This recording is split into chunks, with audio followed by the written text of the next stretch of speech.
Blood erupts as training tears him apart. His own chest is about to burst. Then his stopped heart hammers again. No one knows he endured hundreds of repeats. One spell erased everything around him. Then he woke alive in his bed. Returning felt like countless heated needles, but abandoning one innocent hurt even more. Before every death, he felt the killer's intent. Then blinding magic ignited before his eyes. His accumulated force made reality itself seem thin. A harpy dropped through, spraying blood. The guards watched them drive death backward. Another enemy realized he couldn't escape the strike. Then came Blood Doom, blue giants craving violence. Because one person can rewrite an entire war. An entire army roared for the madmen. Encred answered death with a lightning counter. Now both blades moved with one deadly purpose. Stubborn belief carried this supposedly talentless swordsman onward. But his story began with one brutal judgment. To those born gifted, even relentless effort can look completely pointless. The cruel verdict is simple. Without talent, effort brings only pain and disappointment. But someone who fought for every breath has already heard those words before. Ignoring every doubter and trusting himself is exactly what brought Encred this far. That steady, unshakable stare silences even his harshest critic. Then his mentor disappears into darkness, leaving Encred alone with his chosen path. Morning breaks over harsh lands beneath snow-covered mountains. To take another step, Encred must test his limits in real combat. And he needs a partner who will not restrain his wild strength. Simply recognizing his leadership makes that comrade eager for the coming match. Steel crashes across the training ground, beginning their dangerous spar. Encred clears his mind and instantly calculates the perfect attacking line. His stronger opponent raises a crushing weapon, but Encred's stored power suddenly awakens. One blinding movement sends his blade through the air. The giant freezes as blood touches his face. A thin red line across his neck confirms Encred's precision. The giant stiffens, realizing he barely escaped death. That exchange proves Encred has surpassed men who once seemed unreachable. Endless basics, bodily control, and iron will have finally become one lethal weapon. Even the tiny neck wound makes his heart skip. Instead of retreating, the mad fighter promises to reveal his true speed. That challenge forces Encred to focus completely on the coming assault. Then blows rain down without pause. His sword trembles, and his fingers barely hold on. The next swing looks utterly unavoidable. Its crushing force throws Encred backward, barely letting him create distance. Now the enemy moves beyond normal perception, his weapon flashing like lightning. Inside this storm of steel, one mistake will cost Encred his life. So he remembers every solitary swing that prepared him for this moment. He remembers the sudden wind that once caught him completely unprepared. Then his mentor's blade shattered the silence with one deafening clash. She declared his senses sharp enough to leave ordinary training behind. But that brief visit carried something far more important than praise. Encred recalled the unstoppable pressure of the mad warrior called Wildcat, and the invisible strike from his mentor that nearly took his life. That cold steel at his throat never left him. She taught him of a power beyond sight and hearing, pure killing intent. When enemies move faster than thought, their desire to kill becomes the only reliable guide. This sleeping sixth sense can push a warrior beyond ordinary human limits. Grateful for the stiletto, his mentor offers the secrets of a unique style. The offer makes Encred desperate to master the power hidden inside that blade. Because even sight and hearing can fail. Like a predator hunting in darkness, a great warrior trusts ancient instinct. Only repeated brushes with death can sharpen the mind enough to read killing intent. His mentor leaves after warning that the first steps will feel unbearable. Pain and constant danger are the only road toward opening that sixth sense. Night settles over the military camp beneath countless stars. Inside the barracks, Encred stays awake, carefully polishing his sword. His comrades notice something different, though he blames ordinary physical strain. The squad's jokes briefly soften the tension inside their cramped shelter. But the youngest soldier sees dangerous madness burning in Encred's eyes. That accurate observation earns approving laughter. Among these madmen, every man sincerely believes he is the only normal one. Eventually, conversation fades until only glowing coals disturb the barracks. While everyone sleeps, a black beast quietly approaches Encred's bed. The feline knows he has pushed his body past its limit again. Its secret magic gently wraps every wound in a faint, restorative glow. If Encred dies, hope against the curse dies too. A soft paw settles on him, reaffirming their vital, hidden bond. At sunrise, duty calls Encred back to training. Day after day, he drills until exhaustion. Night after night, he crosses blades like a man trapped inside a loop. Despite aching muscles and crushing burdens, he stubbornly keeps moving. In that repetition, Encred finds genuine joy. Then a sudden summons tears him from his trance. An insistent voice leads him away and wakes every resting instinct.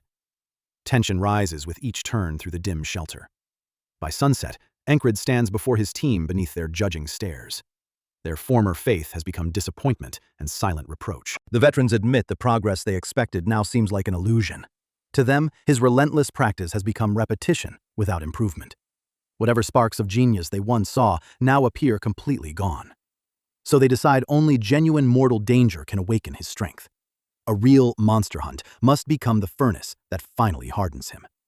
At the crowded notice board, Encred realizes their expectations exceed his own. Someone suddenly hands him a random job scroll that looks completely trivial. Yet a strange premonition makes him uneasy the moment he reads it. Inspecting an abandoned basement sounds absurdly minor for a patrol officer. Still, Encred senses this insignificant task may conceal something sinister. Could undead creatures really be hiding inside a peaceful city? He dismisses the rumor as rats and wishes for a worthier assignment, but a senior officer pressures him to take the job everyone rejected. A shoemaker's wife vanished, leaving him nearly mad. Unable to ignore that suffering, Encred accepts. A terrified woman begs him downstairs. The shoemaker is smashing everything for clues.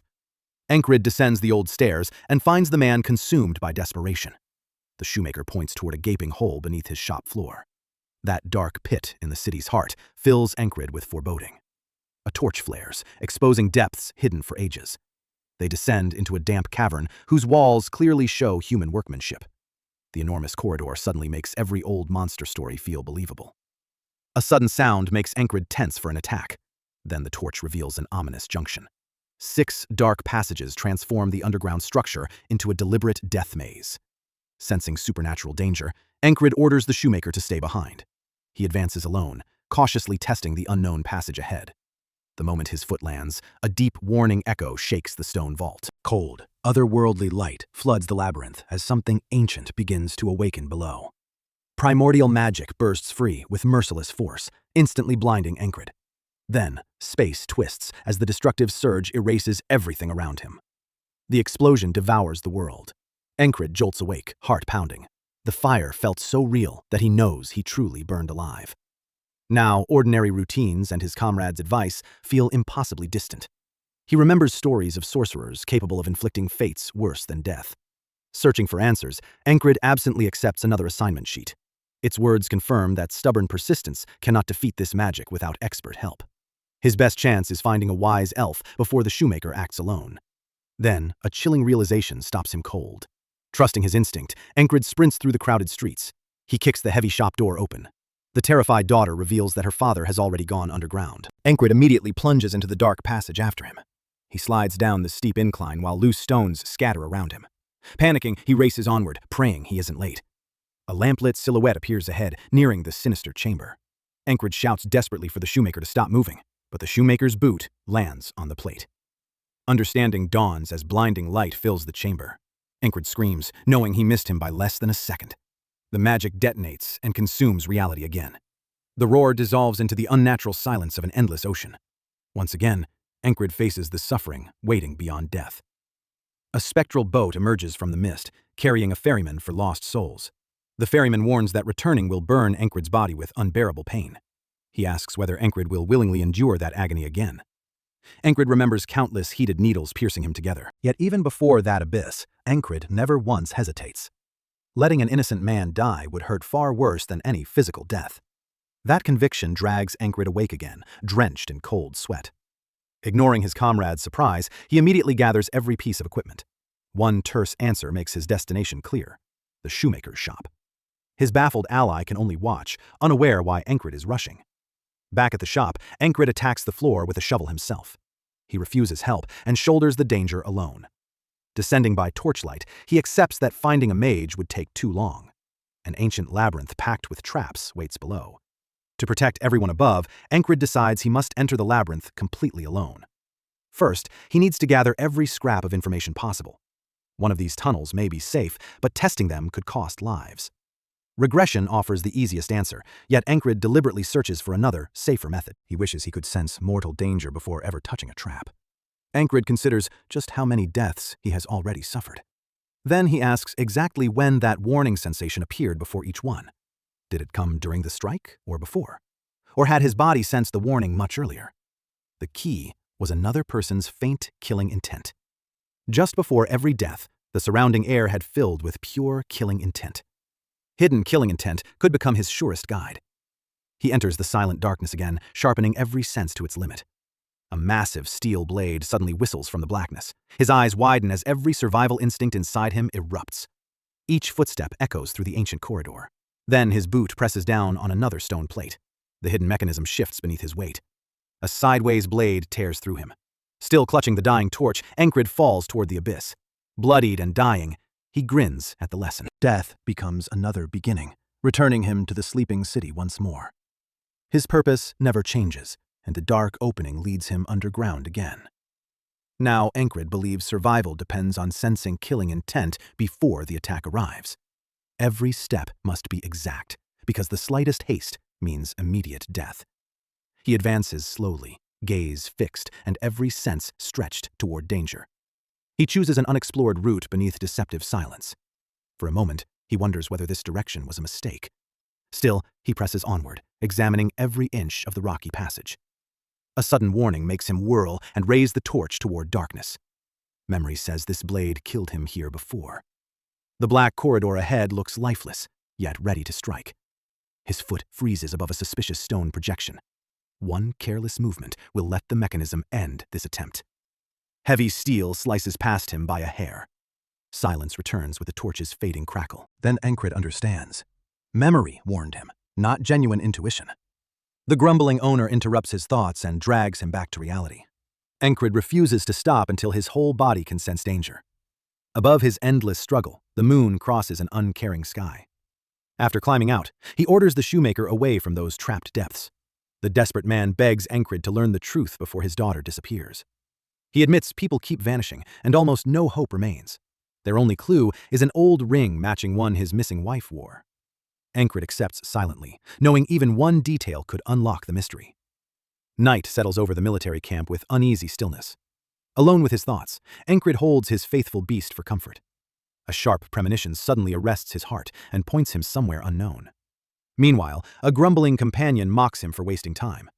The man tells him to sleep, leaving Encred unsure tomorrow will even arrive. Exhaustion finally wins, dragging his heavy eyes into darkness. But instead of rest, his mind falls into a twisting current of time. Morning returns, and the camp looks peacefully unchanged. Then a familiar voice confirms the terrible day has started again. On his next attempt, Encred keeps a torch and refuses to sleep. He waits outside all night for reality to break. Sunrise appears to promise victory over the night. Half-conscious, he battles the crushing sleep overtaking his exhausted body.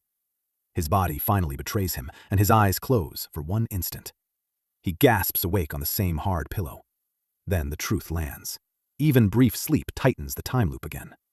The mentor stands before him, repeating the same combat lesson. Encred ignores those familiar words and understands he must conquer this single day. Instead of despairing, he welcomes the challenge and resolves to master the cursed loop. Gripping his torch, Encred confidently enters the now familiar darkness. Every movement is measured, while each breath follows a disciplined rhythm. He remembers every uneven patch across the damp stone floor. Every trap and danger now forms a complete map inside his mind.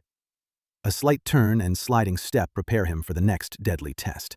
Then he discards the torch and lets total darkness swallow him. Here, sight must yield to instinct and body memory.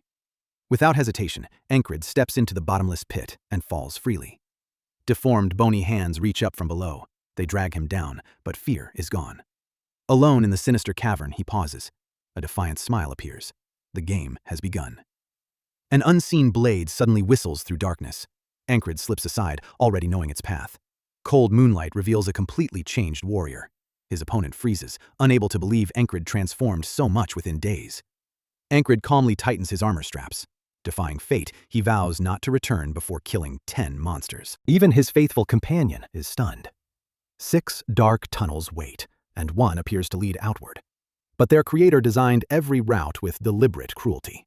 Each passage hides traps waiting to tear intruders apart. Still, having no safe route does not make an unharmed escape impossible. One careless touch can trigger magic that instantly reduces flesh to ash. Encred exhales deeply, steadies his racing pulse, and focuses on every movement. He slowly raises one foot, knowing the slightest mistake will kill him. Through his feet, he begins dancing over unseen death. Ancient magic pulses nearby, ready to detonate from one wrong touch. He stops, feeling the mechanism beneath his soul. A roaring blast passes close enough to scorch his face. Encred freezes above the deadly trigger. Millimeter by millimeter, he shifts his weight toward the only safe patch. His foot reaches solid ground without pressing the builder's hidden mechanism. One firm step defeats mechanical death. The cave becomes silent again, awaiting his next move. His pounding heart reminds him how little separates this victory from another death. Fear no longer controls him, so Encred confidently continues deeper. His footsteps echo endlessly through the cavern's suffocating darkness. Strange neon tracks begin glowing across the dusty ground behind him. The luminous trail seems to mark his route and erase his remaining doubts. Its lingering glow records every trial he survived. Encred briefly lowers his head and gathers strength for the final push. Another step carries him beyond any possibility of turning back. Inner silence clears the final distractions from his mind. When Encred looks up, his eyes burn with cold determination. He enters an ancient mine lit by dim torches. A relieved breath escapes him. Another invisible barrier now lies behind. Then darkness punishes that relief as a grotesque creature lunges. One swift slash drops it in black blood. A small predatory grin reveals how eagerly Encred welcomes the fight. An entire pack still waits ahead, eager to tear apart any intruder. To Encred, this deadly chamber feels like a reward earned through training. A horde of bloodthirsty creatures charges forward. Their empty eyes and exposed fangs show neither fear nor mercy. Their poisoned claws kill instantly, and even one creature normally requires an entire squad. Encred dives into the horde, slicing flesh. His flawless speed transforms desperate survival into a deadly dance. Every sword stroke leaves blood and no survivors. He floats through battle, striking repeatedly. Encred methodically cuts through air and flesh. The final monster falls. The fight ends. Breathing hard, Encred braces himself among piled corpses. He quietly praises the precise work that carried him closer to his goal. He imagines how his former comrades would react to witnessing this victory. A savage roar suddenly interrupts his triumph and snaps him alert. More nightmare creatures surge toward him from the darkness. One glance reveals wolf-like chimeras stitched together from several kinds of flesh. Encred wonders what greater horror awaits in the abyss's deepest reaches. Meanwhile, a swift shadow races over the sleeping city. The faithful beast tracks Encred after his armed departure raised suspicion. His mysterious ally refuses to let the reckless swordsman enter a death trap alone. From a rooftop, the beast senses dark magic concentrated around the shop. Encred drives his blade through another creature's heart. He struggles to remain standing while recovering his breath. A faint, broken breath reaches him through the silence. Encred approaches and senses that the life ahead is fading quickly. He must discover whether it belongs to another monster or this nightmare's creator. The chamber resembles a charnel house, with mutilated human remains covering its walls. Encred advances through the horror, blood running cold. Battlefields taught him death, but this deliberate cruelty surpasses every nightmare. A weak voice pleads from above, asking only for release. A hand reaches from a narrow cage, clutching desperately at cold stone. A familiar ring recalls the missing woman Encred was asked to find. The truth ignites his rage and hardens his resolve. A cloaked figure steps calmly from darkness, openly gloating. Behind him towers a grotesque monster stitched from mismatched flesh. Encred grips his weapon and demands answers from the architect of this torture. The puppeteer laughs, calling those corpses failed drafts. He names the monstrous creation beside the wall his true masterpiece. Smiling madly, he promises to make Encred another perfection. Only then does Encred recognize a sorcerer beneath the hood. He remembers that dying to a mage is mercy compared with surviving one. Encred raises a throwing blade and pours all his fury into the cast. The weapon whistles straight toward the sorcerer's head. A magical sphere instantly appears and shatters the blade on contact. Realizing ranged attacks are useless, Encred immediately charges forward. Then, a blinding sphere of countermagic ignites directly before Encred's eyes. The counterspell blasts Encred backward, forcing him to regain balance mid-air. He lands hard and skids across stone, carving deep grooves behind him. Something watches from a dark crevice. The hidden familiar quickly recognizes their enemy as a powerful sorcerer. Still not fully recovered, it prepares to spend its remaining magic securing victory. Meanwhile, the mage raises another destructive spell. A pillar of lethal energy crashes down. Encred barely looks up before certain death plunges toward him. Only beast-like instinct and the mage's killing intent let him narrowly escape the direct hit. Determination ignites in Encred's eyes, driving out every trace of fear. Spell beams erupt all around him. At that instant, he remembers his veteran's brutal lessons against ranged enemies. He slips past the next flash with mere millimeters to spare. Their remembered voices demand merciless strikes and patience for the perfect opening. He also remembers comrades who always supported him and guarded his back. Encred charges straight through the magical barrage. Anything breathing can die to ordinary steel. Watching him approach, the sorcerer feels genuine terror at such reckless courage. Encred leaps and raises his enchanted blade. If magic fails, raw strength will break through.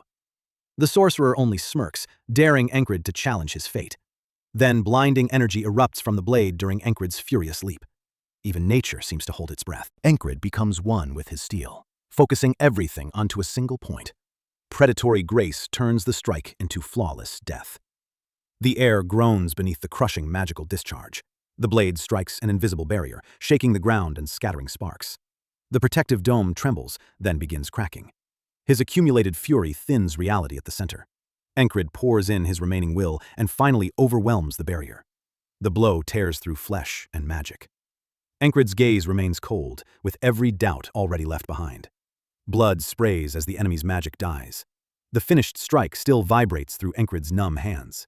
Only his broken, heavy breathing remains. Lowering the weapon, Encred notices a dangerous crack running along its blade. Fragments drop into the silence, but Encred himself remains standing. He cannot understand why he wasn't pulverized.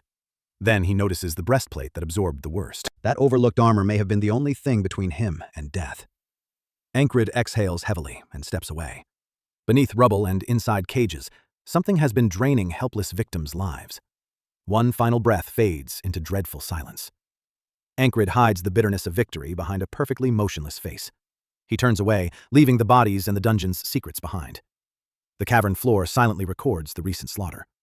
Then, an ominous footstep breaks the stillness and casts another shadow.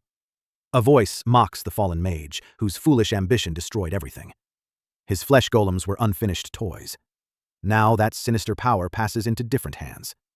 Meanwhile, sunlight blankets the unsuspecting city. Inside the commander's office, they discuss the nightmare buried beneath ordinary streets. Revealing crimes this horrific could shatter the city's already fragile order. The commander questions hiding everything, but Encred refuses to change his decision. For him, civilian peace matters far more than recognition or glory. Below, soldiers work quickly to seal the cursed underground complex. Curious citizens watch, believing the disturbance involved nothing worse than thieves. A grateful local approaches Encred, relieved that monsters supposedly were never involved. He offers a small pouch and awkwardly mentions his badly worn shoes. The kind man still hopes his wife will return, unaware of Encred's burden. He begs Encred to find her and leave him at least some hope. Encred stays silent, knowing the truth would destroy him. He accepts the humble gift and promises to do everything possible. That evening, Encred stands alone above the city as daylight fades. He wonders whether false hope was truly kinder than the brutal truth. Would becoming a true knight let him prevent such tragedies and protect others? No answer comes, because this cruel world obeys unpredictable laws. Still, Encred keeps moving for the slightest chance to change it. Harsh reality returns when a savage pack charges with deafening roars. The monsters crash into a dense shield wall bristling with spear points. Under shouted orders, the disciplined unit refuses to surrender its formation. Another beast leaps high, trying to break the wall in one rush. A precise thrust pins it instantly. The wounded predators retreat, baring teeth while waiting for one human mistake. The soldiers stay coordinated and methodically cut down every attacker. But to Encred, safe formation tactics offer almost nothing for growth. The veteran beside him notices that disappointed stare. Grinning like a predator, the axe-wielding madman decides to demonstrate real combat. He abandons the safe formation and charges directly toward waiting claws. With one roar, he turns routine battle into madness. The recruits shout in horror, begging their commander to restrain him. Then Encred races out after the veteran. His sword rips through the first creature and paints the grass crimson. The veteran grins, challenging Encred to expose the real savage. Encrid ignores him and stays lethally focused. Together, they carve a bloody path through the pack. The remaining soldiers can only watch, completely transfixed. Another swing ends a monster in spraying blood. Within moments, torn corpses cover the clearing, proving their terrifying efficiency. Yet even this furious clash cannot satisfy Encrid's fighting spirit. He wants the fiercest battlefield, where truly dangerous opponents are waiting. Elsewhere, defenders barely contain another monstrous assault. Then, a winged threat dives from the clouds with a piercing cry. Huge talons rip through exposed flesh and carry screaming soldiers skyward. Their helpless bodies crash back to earth. Even the veteran winces at the sight. Encrid stops, staring heavily at the circling harpies. He remembers these same creatures destroying his former unit and its honorable soldiers. His fingers whiten around the hilt as buried rage starts boiling. It is time to repay that debt and show them a survivor's fury. Today, monster blood spills, and no more humans die. Like fate's punishing blade, Encrid surges forward to shatter their formation. The circling predators still believe the sky is theirs. This time, every strike becomes a death sentence. He launches upward, erasing the boundary between hunter and prey. A harpy's piercing scream tears at eardrums and makes terrified soldiers cover them. The ultrasonic shriek attacks the mind itself, paralyzing ordinary men's will. But after enduring hell, Encrid hears only noise beside his old grief. His blade slices cleanly through flesh and feathers. Blood stains the sky as the dead harpy falls. Inspired by his madness, Encrid's comrades cast aside fear and charge eagerly. Now, survival becomes a furious contest over who can kill the most monsters. The wounded flock attacks from Encrid's blind side, trying to reclaim control. Yet his sharpened senses trace the assault without needing to look directly. After one still breath, he dodges and leaves the attacker open. A lightning arc of steel passes straight through the monster. Ordinary soldiers watch the impossible display, barely remembering to breathe. Crushing blows shake the ground beneath the defenders. Monster after monster drops at Encrid's feet. Even veteran commanders admit they are watching a genuine master of war. Arriving reinforcements freeze before the spectacle. Their commander sighs. Nobody needs them here. That brief pause ends when another shriek sends predators diving from above. Sword meets talons, and the impact disarms Encrid. Swift shadows carve through the air again, hungry for the isolated warrior's blood. A precise killing blow catches one beast mid-flight. The flock keeps circling, refusing Encrid even a second to recover.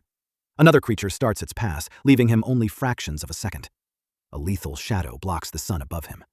At the final instant, his hand finds the sword. Steel flashes, ending the creature's flight instantly. The surviving monsters scream and flee upward. Stunned guards watch two warriors make death itself retreat. Yet victory brings only memories of the massacre that killed Encrid's comrades. Merciless accusations of his own weakness echo through his memory again. Others died saving him, and those words still scorch his soul. Old guilt shadows Encrid's face as that unbearable pain returns. But that wound forged his resolve to become the one protecting the weak. The hunters prepare to move on toward fresh prey. The rescued guards want them gone, but true warriors choose their own target. No fatigue touches Encrid. This battle ended, but his private war continues. Everyone watches, unable to understand such relentless will. Even after returning at sunset, Encrid refuses all rest. While others celebrate surviving, he drives himself through punishing exercise again. His comrades trade stunned looks as the distance between them keeps growing. He lives for battle, taking dangerous contract after contract without pausing. Deep at night, his tireless sword still whistles. Exhausted veterans wonder how anyone sustains this pace. Gradually, they realize Encrid is not enduring training. He truly enjoys it. Watching his endless steel dance, even lazy soldiers draw swords and practice. With every dawn, the military camp changes. At first, only a few force themselves outside to imitate his movements. Soon, that timid ringing of blades spreads across the outpost. Even beneath moonlight, soldiers keep honing their skills. The unit commander cannot ignore this sudden zeal among her troops. She silently watches once hopeless soldiers strain to follow their new standard.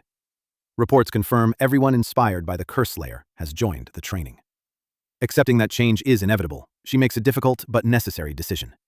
She summons Encrid and explains that High Command has decided his future. From that moment, a dangerous new chapter begins. Encrid is officially appointed as commander of his own new independent platoon.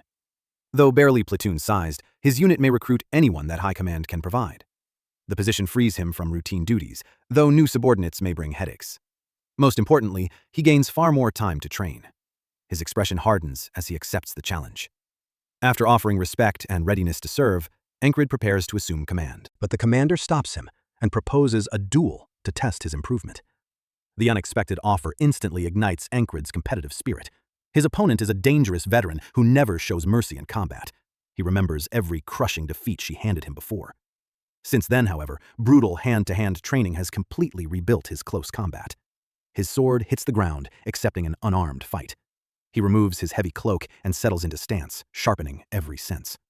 For one suspended moment, tension holds. His mentor's lesson returns. Every detail matters at close range. The commander attacks like lightning, but Encrid reacts and blocks in time. His swift counter forces her into defense. The method is simple: impose greater strength and exploit superior body weight. He closes sharply and traps her inside a powerful hold. One crushing throw puts the commander on her back. Breathing hard, Encrid declares victory over his superior. Instead of conceding, cold calculation enters her eyes. Smirking faintly, she calls his rough methods excessively barbaric. Encrid realizes he relaxed too early again. A lightning sweep instantly reverses the duel. Her follow-up slams him down, restoring complete control.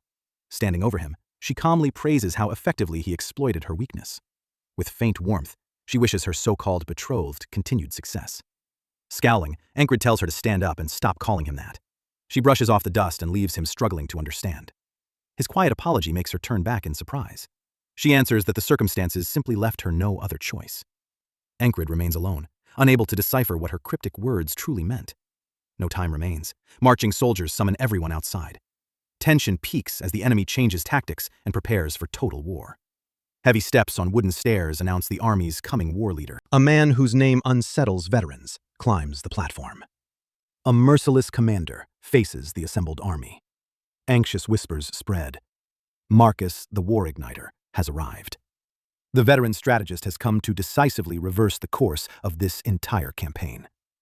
One glance tells Marcus most recruits are merely filling the ranks. Then one figure catches his eye. The rumored Curse Slayer commands the independent platoon. Marcus studies Encrid closely, wondering whether the young commander truly deserves his growing reputation. Meanwhile, Encrid's soldiers discuss their new orders. The assignment sends them deep along enemy territory, where even experienced scouts face extreme danger. Their destination is Crossguard, a fortified and strategically vital enemy outpost. Henri immediately understands the danger and cannot hide his dark foreboding. Every detail points toward the same conclusion. This reconnaissance mission is exceptionally dangerous. Encrid accepts the direct order, but refuses to expose his entire unit to unnecessary risk. While he leaves, the remaining soldiers must stay behind under a newly appointed officer. Andrew Gardner arrives, convinced he is in charge. He steps forward proudly, trying to command veterans hardened by countless battles. Encrid's men have absolutely no intention of obeying this inexperienced newcomer. One veteran slowly licks his axe. His bloodshot stare radiates pure contempt. Andrew's knees buckle under that single look. The others mock headquarters for sending them what looks like a child. Desperate to preserve his pride, Andrew declares he volunteered specifically to serve under Encrid. That confession only excites the veteran more. Cracking his knuckles, the veteran promises to take excellent care of Andrew's joints. Another soldier toys with a dagger, noting that nobody truly needs all 10 fingers. The remaining warriors simply watch the threats continue. Andrew begs for help and receives approving laughter. His panic peaks when he realizes they consider brutal beatings an expression of friendship. As the veteran accepts, another teammate asks about their route. The answer is a blunt warning about the region's danger, which Andrew silently accepts. Night settles over the military camp. Dark mountains hide the secrets of tomorrow's journey. A lone figure advances, equipment ringing softly. Each measured step and cold glance reveals a commander hardened by countless trials. A familiar silhouette suddenly appears. They exchange barbed greetings and note that their military ranks now match. Then, one question about age kills the mood. The older veteran freezes completely. Encrid endures the stunned stare without blinking. Joking bitterly about time's unfairness, the veteran finally explains their next objective. First, they cross the river, then meet the rest of the team for details. A brief silence follows. Another wordless beat carries them toward the river. The night shore is empty. The boatman still hasn't arrived. Accepting the delay, the older man rests on nearby rocks. Encrid refuses to waste even this pause and immediately draws his sword.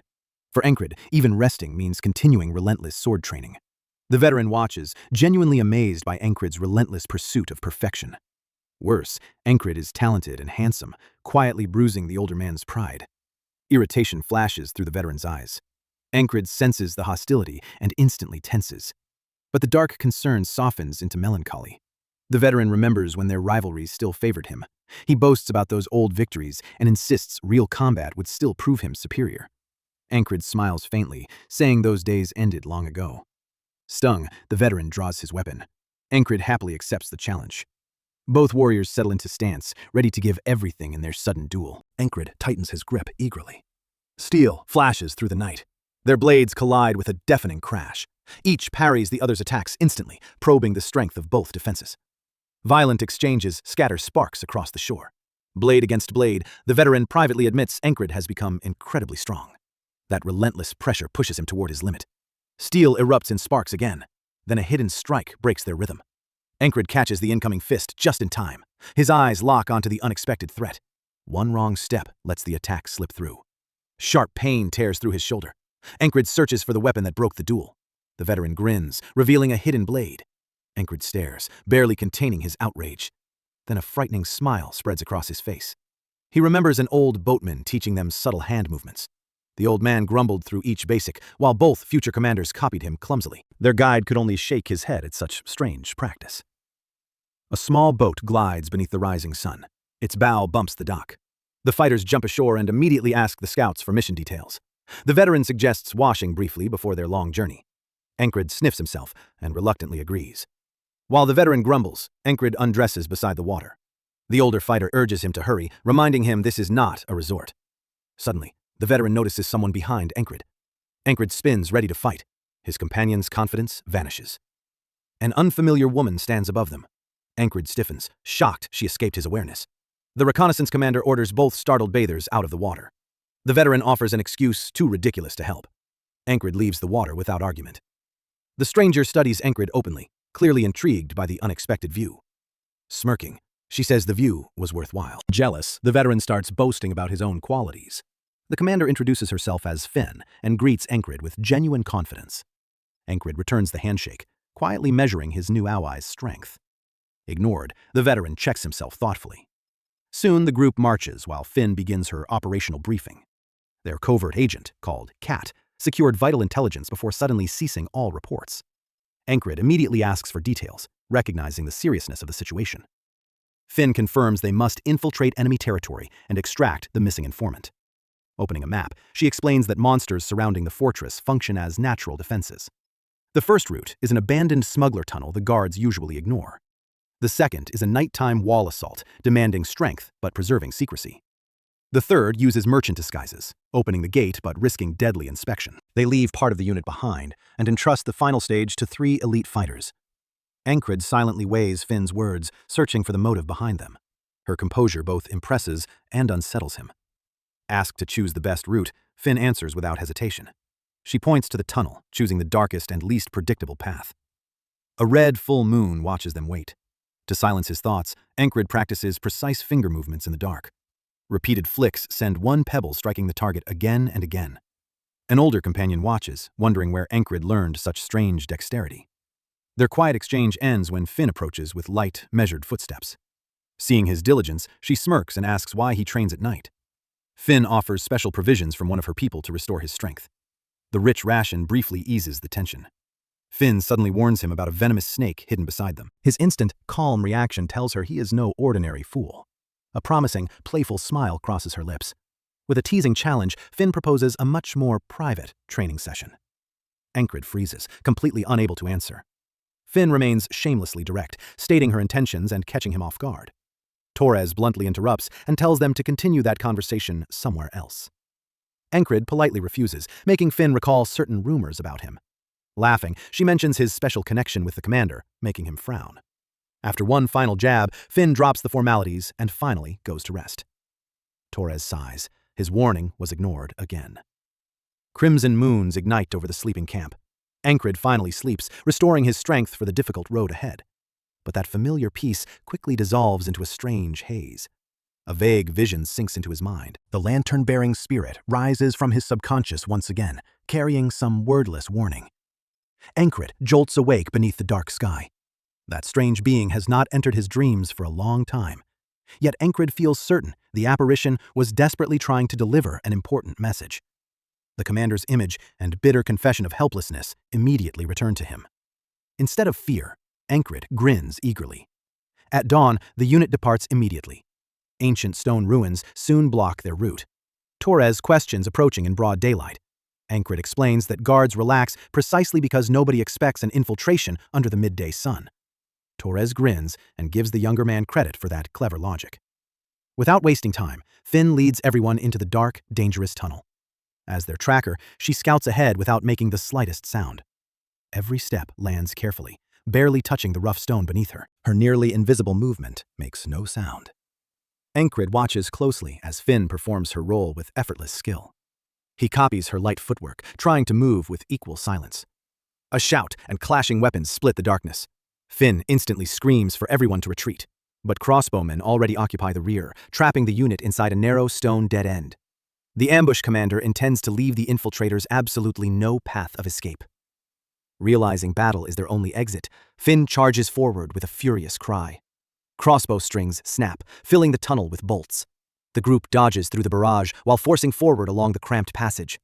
Finn closes first, dropping an enemy with her axe. Torres drives his blade into another attacker's chest. Their greatest weakness is simple. Neither Finn nor Torres is accustomed to fighting an entire crowd. Veteran guards advance as one formation, denying the infiltrators room to maneuver. Then, enemy spears begin catching the slower fighters. No escape remains. The formation looks unbreakable. Gathering his remaining strength, Encrid launches himself straight into their line. His lightning strike tears through the first crossbowman. His steel lands cleanly, staining the corridor crimson. But enemy numbers remain overwhelming, and the encirclement tightens every second. Their commander orders every soldier to pin Encrid down at any cost. Heavy blows drop him, then spears pierce his body.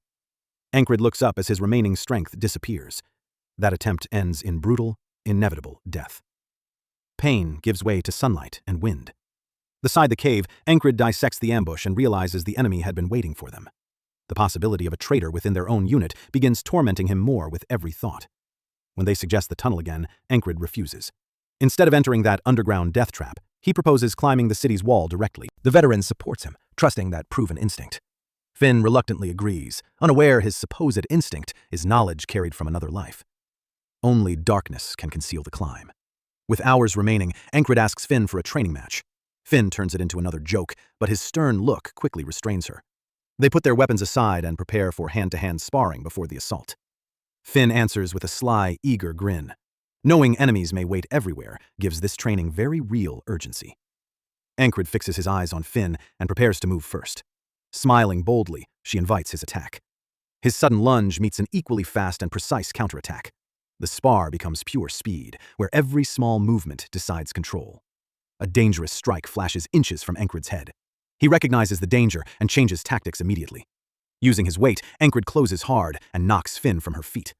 They crash down together. Even on the ground, Finn remains perfectly calm and composed. With astonishing agility, she wraps both legs tightly around his neck. The crushing hold locks shut completely. Losing air, Encrid is forced to surrender. A commander's shout ends the match just in time. Collapsed on the grass, Encrid admits close combat truly belongs to Finn. After breathing again, he asks for another round. Finn gives him a sly look, obviously enjoying her superiority. The watching commander cools them down and sends their games elsewhere. The last sunlight fades. The operation begins. Encrid's baffled stare only worsens matters. He sees nothing wrong with his equipment. Finn counts every hidden blade and warns the weight will stop him halfway. After a stern inspection, she shakes her head at his silent stubbornness. She bluntly says, "Grown men solve their own problems," then turns away. Her brutal honesty folds the others with laughter. Encrid calmly insists he can climb while carrying every weapon. Finn immediately points toward the real obstacle and destroys that confidence. A gigantic rocky mountain blocks their final approach. Even the veteran doubts those sheer cliffs. Encrid silently studies the summit without wavering. He remembers leaving the mage's cave with valuable magical spheres. The old shopkeeper nearly choked, claiming those artifacts could purchase almost anything. Without hesitation, Encrid spent every coin from that fortune on one exceptional sword. To a warrior, no treasure matters more than the weapon carrying his life. Entering a deadly mission without that sword remains completely unthinkable to him. Watching from above, Finn sighs at his fanatical devotion to heavy steel. Ancred silently curses every extra pound dragging his body downward. Still, his fingers bite repeatedly into the freezing rock. Footholds crumble beneath him, making every step deadly. Against the burning sky, he stubbornly keeps climbing. Finally, his fingers clamp around the highest ledge. Unbreakable resolve burns in his eyes. One final pull brings Ancred onto solid ground. He exhales as a crimson panorama opens beyond the summit. His companions shake their heads, amazed by his obsessive appetite for needless danger. They wonder whether this madman turned a lethal mission into another training exercise. Then, an ominous howl cuts beneath the twin moons. A bloodthirsty lycanthrope pack gathers below, already hunting. Knowing delay could mean death, the unit resumes its cautious advance. An impregnable fortress wall soon emerges from darkness. Hidden among sparse brush, they realize reaching it unseen will be nearly impossible. A sentry patrols the stone gallery, sweeping every dark corner with his torch. Yet the bright twin moons help, because overconfident guards inevitably leave exploitable blind spots. They wait until the patrol vanishes behind a battlement. Their opening appears, and a silent order launches them. Like shadows, they sprint across the moonlit ground. Every hesitation could kill them, so sharpened senses catch the faintest sound. The guard above slowly turns toward the silence. His torch sways, casting ominous shadows overhead. Pressed beneath the wall, the infiltrators hold their breath. Finn whispers they will never find a better opportunity to move. Ancred cannot shake the feeling of being watched. They chalk their palms and prepare to cross the final barrier. The plan is simple: vanish among hundreds of slum residents beyond the wall. Even now, Ancred flatly refuses to abandon his heavy sword. To him, this lethal infiltration is simply another trial strengthening his will. His companions silently accept that Ancred is completely insane. Carabiners click softly as they climb the sheer wall meter by meter. The suspiciously easy ascent unsettles everyone. If the enemy predicted them, a deadly trap could be waiting above. Finn reaches the parapet and freezes before darkness. A heavy, commanding footstep makes every heart sink. A majestic, dangerous woman emerges, wearing a sinister smile. One effortless finger snap instantly destroys their illusion of safety. The stone convulses as gigantic thorned vines erupt from the battlements. Finn tackles her companion clear of the crushing strike. Magical tendrils whip overhead and sever every retreat. Realizing escape means going backward, Finn throws a dagger while falling. Ancient magic grinds the steel apart beneath the sorceress's mocking laughter. Recognizing the danger, Ancred draws his sword and admits she exceeded expectations. He bursts forward, pouring all his speed into one devastating thrust. A poisonous stalk surges upward and forces him into full defense. Reorienting midair, he shifts his grip and hunts for the smallest opening. His gleaming blade misses the sorceress's pale skin by mere inches. Her serpentine eyes hold no fear, only chilling calculation. An old warning returns. The deadliest enemies weaponize your own strength. The trap closes, knocking his trusted sword from weakened fingers. Merciless vines shoot upward, carrying Ancred beyond anyone's reach. Thorned tendrils engulf the battlements completely. Desperate warnings rise from below. The ancient evil instantly skewers everyone rushing to help. Living restraints tighten, breaking ribs and stealing breath. The sorceress crosses blood-soaked stone toward her prey. Bound inside the thorny ring, Ancred can only witness her triumph. She proudly announces her true name, savoring complete superiority. Slowly closing her fist, the Mistress of Roses delivers her final sentence. The living cocoon contracts completely, swallowing Ancred's consciousness in darkness. A crushing, magical explosion ends everything. Near oblivion, Ancred realizes he underestimated true mages. His hunger for quick victory and faith in strength blinded him to ancient wisdom. The mysterious ferryman glides across dark water, silently measuring the price of arrogance. He reminds Ancred that beside true power, he is merely a grain challenging stone. Yet Ancred feels no despair, only strange, sincere gratitude. That crushing defeat restored humility and exposed the real limit awaiting him. Even the ferryman notices and offers a faint smile. Back in reality, Ancred changes routes because the dark tunnel feels wrong. His companions agree and propose joining a merchant caravan leaving tomorrow morning. For someone trapped in a loop, even waiting becomes another unfamiliar trial. His hardened companions, however, see the delay as time for another ritual. With sly smiles, they reveal hidden supplies. Cups and strong drink appear, warming spirits chilled by enemy territory. Ancred stares, unable to understand relaxing this close to danger. He urges vigilance and receives a simple piece of hard-earned wisdom. Constant tension hollows warriors out and ruins judgment when decisions matter most. They offer him a cup and urge him to lower that crushing burden. Encred finally understands that blind persistence cannot break every wall. Stepping back, he breathes deeply and lets his thoughts clear. Relentless pressure is not the only road to victory. Balance also matters. In fading daylight, he draws his sword. His companions shake their heads, realizing perfect sword work is Encred's only rest. Finn studies every swing, searching for the principle hidden inside Encred's form. Encred trains without restraint until his muscles burn and cold sweat covers him. His stubbornness earns amused, warmer smiles. Then darkness deepens beneath an ominous crimson moon. The group camps beneath ancient, silent cliffs. Cleaning his blade, Encred reviews every valuable lesson from the day. His thoughts return to their first approach toward the walls. The tunnel mercenaries and wall mage now form one terrifying pattern. A lethal rustle slices through the grass. Then a blood-chilling howl shatters the night. The veterans tense instantly, knowing that sound promises nothing good. Alarm sweeps the camp, and everyone rises with weapons already drawn. The same savage lycanthrope pack surges from the forest. They try retreating, but escape is already gone. A massive clawed paw blocks their only route and blasts dust upward. Furious eyes encircle the warriors around their own campfire. The odds are hopeless, a few exhausted fighters against a superior pack. The leader smiles bitterly, preparing for a final battle. Nobody sensed them approaching, as though some hidden force guided the pack. That possibility makes Encred suspect the sorceress is directing these monsters. The beasts attack, but Encred no longer panics. He refuses to wait helplessly while the pack tears everyone apart. At the last instant, he slips past lethal claws. Attacks crash from every direction. Fixating on one target would leave him blind to every other threat. He blocks savage strikes almost blindly, trusting reflex and instinct. Survival means sensing the entire battlefield. His allies begin failing as cries of pain fill the darkness. Sharp fangs tear through comrades while their hope rapidly drains away. Crimson spray claims those fighting beside him. Their deaths ignite a cold, decisive fire inside Encred's eyes. Metal grinds against monster teeth. One swift cut instantly kills the beast pressing him. He immediately drives his fury through another monster. Then something far more terrifying steps from the shadows. A crushing blow empties Encred's lungs. Blood on his lips proves how costly one mistake remains. The pack leader emerges, a cursed nightmare, hungry for Encred's flesh. Its jaws clamp down on his arm. Pinned beneath it, he realizes this has become pure survival. With enormous effort, Encred tears free. His breath breaks and body screams, but instinct keeps him moving. Bloodthirsty beasts close from every side, ready to rip him apart alive.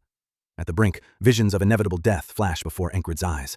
He sees fallen comrades lying motionless across the frozen battlefield. The whisper of an insurmountable wall awakens inside his mind again. His past curse mocks him through the old agony. Breaking free of the vision, Encred realizes everything is collapsing. His companions' alarmed faces now confirm the danger immediately. They notice his weakness and ask whether he can continue. Encred crushes the tremor and steps forward. Old determination returns to his cold gaze once more. He imagines the enemy gathering every available force for the coming clash. He must judge the odds and find one escape. Together, they advance deeper into the narrow, ominous gorge. Open battle here would be disastrous. If surrounded inside this passage, superior numbers will erase every chance. Encred closes his eyes, focusing inward to sense the concealed threat. But the enemy predicted every move and waited to seal the trap. Retreat vanishes, while shields and loaded crossbows form an impassable wall ahead. Time slows as Encred desperately searches for an answer. Then, steel pierces flesh. Deadly vines whistle from the gloom. Dark magic entangles everything, confirming the ambush. The sorceress rages because her accomplices failed to keep the plan hidden. Another crushing strike hurls them backward. With nowhere left, they can rely only on their weapons. Long ago, even a simple sword resisted Encred's clumsy hands and drew mockery. Now, too many enemies surround them, and running is impossible. Furious roars rise as the creatures close through darkness. A lycanthrope horde floods the Blood Moon battlefield. To survive, Encred must exceed every known human limit. His gaze hardens completely as fear and doubt disappear. Panic will fail. Only cold concentration remains. One perfect motion must become one exact, flawless swing. He charges into the tunnel swarm, transforming defense into devastating counterattack. His sword shreds the deadly bindings. Measured technique defeats the monster's merciless claws and fangs. Through blood and pain, his blade drives onward. The decisive strike kills another monster beneath crimson skies. Death only precedes another beginning as jaws close. The spectral lantern flashes again. The ferryman waits silently in the abyss for another cycle to begin. After countless repetitions, Encred finally recognizes a hidden truth. 3 paths appear, and he chooses them all. New dawn lights the same cold ground. His allies awaken to a day Encred has already lived countless times. The astonished mentor cannot follow Encred's sharpened hand movement. A deadly blade snaps from his hidden wrist sheath. The unexpected skill leaves the experienced veteran completely confused. Yesterday he knew nothing, but inside the loop Encred trained for an entire month. Experience earned through endless deaths now flows as complete confidence. Today, he will break the barrier once considered permanent. Before descending, Encred changes even the smallest parts of their routine. Every item, including simple wrist fastenings, must now support his new tactics. Finn's equipment hides the secret of silent survival. She explains that soft padding hides footsteps from creatures with sharp hearing. Understanding the danger, Encred orders everyone to copy her despite their confusion. Their softened soles touch the cave floor without a sound. Finn admires his predator-like grace, never knowing how many deaths created it. Every step reflects dozens of deaths, now carved into Encred's automatic memory. In this suffocating darkness, one mistake means death, so they must detect the ambush before it strikes. Fortunately, Finn reads traces where everyone else sees only cold gray stone. Even the veteran tracker grows anxious while studying possible escape routes. The possibility that enemies sealed them inside makes Finn freeze. She looks back, calculating their odds inside the narrow stone corridor. A grim warrior behind her agrees that battle is probably unavoidable. If troops wait ahead, this cramped passage leaves almost no chance of survival. Irritated, Finn suggests retreating and accuses everyone of feeding their own panic. Encred calmly insists that caution remains their only path to survival. Distrust builds between them, threatening to ignite into an open argument. Force will fail. Encred needs their trust. He remembers a veteran's crushing presence and the authority behind an unbending will. Sometimes one cold, commanding stare carries more weight than 1,000 arguments. Feeling Encred's frightening shift, Finn admits her mistake and regains her composure. They continue deeper, sharpening every sense against the surrounding darkness. After only several steps, Finn abruptly stops beside the wall. Faint dents reveal tracks someone hurriedly erased. The implication chills her. An enemy hid here. Finn orders an immediate retreat, realizing the trap has already closed behind them. Heavy, confident footsteps begin echoing beneath the cave ceiling. A full unit of enemy crossbowmen waits ahead inside the darkness. The trapped allies stare in dread, knowing the enemy badly outnumbers them. Instead of retreating, Encred suddenly charges straight toward the waiting soldiers. While running, he shouts about an urgent report, confusing them before combat begins. His companions freeze at the sheer madness. The soldiers lower their weapons, mistaking Encred for one of their messengers. He exploits their hesitation with a stare overflowing with cold, killing intent. Still performing, Encred closes in under the pretense of delivering urgent orders. Earlier attempts become his deadliest weapon, one believable lie. Hidden by darkness, he warns monsters entered the city. The shaken soldiers accept him as a terrified comrade. Then, a lightning-fast thrust suddenly tears through the darkness. Before understanding anything, the target is pierced. The survivors raise the alarm, finally recognizing an infiltrator. One soldier orders a volley, but Encred grabs him and silences the command. Using him as a shield, Encred mockingly invites the crossbowmen to fire. The terrified captive begs his comrades to lower their weapons. Encred's deliberate taunts shatter their formation and restraint. While enemies hesitate, his hidden allies wonder what purpose this performance serves. The allies quietly search the darkness for more threats. All the shouting masks subtle air movement, making concealed enemies harder to detect. Then Finn finally understands the purpose behind Encred's spectacle. The allies slip behind the crossbowmen and launch their rear ambush. Surprise prevents the trapped soldiers from coordinating inside the narrow passage. Crushing blows break their defense immediately. Blades flash, painting the stone walls with blood. Rear attacks deny the crossbowmen any chance to recover. Trapped between two sides, their confidence collapses into terror. The battle becomes a swift, merciless slaughter inside the cave. Panicked enemies strike at attackers they barely see. Fear locks their bodies and destroys every attempt at defending themselves. Encred keeps his captive directly in the firing line, completely blocking the crossbows. One released bolt kills their own comrade. The surviving crossbowmen prepare to fire recklessly, desperate to kill Encred. With no reason to delay them longer, Encred decides to end it. He releases a fan of throwing blades. The whistling steel finds its targets and silences every remaining cry. The path opens briefly, and the team rushes toward the exit. Heavy marching shakes the cave, confirming that something worse approaches. Roger and heavily armed greyhounds block them. Knowing a frontal clash means death, Ancred desperately bluffs by shouting Reshi's name. That name spreads confusion through enemy ranks, buying precious seconds to flee. Roger realizes the deception and grinds his teeth. He orders the fugitives captured immediately, sending the greyhounds after them. A pale patch of light marks the exit. The fugitives burst outside with the greyhounds close behind. When Finn asks where to run, Ancred redirects everyone toward their old camp. Trusting him, she leads the others without wasting time on questions. Sunset sinks behind the ridges as dusk overtakes the land.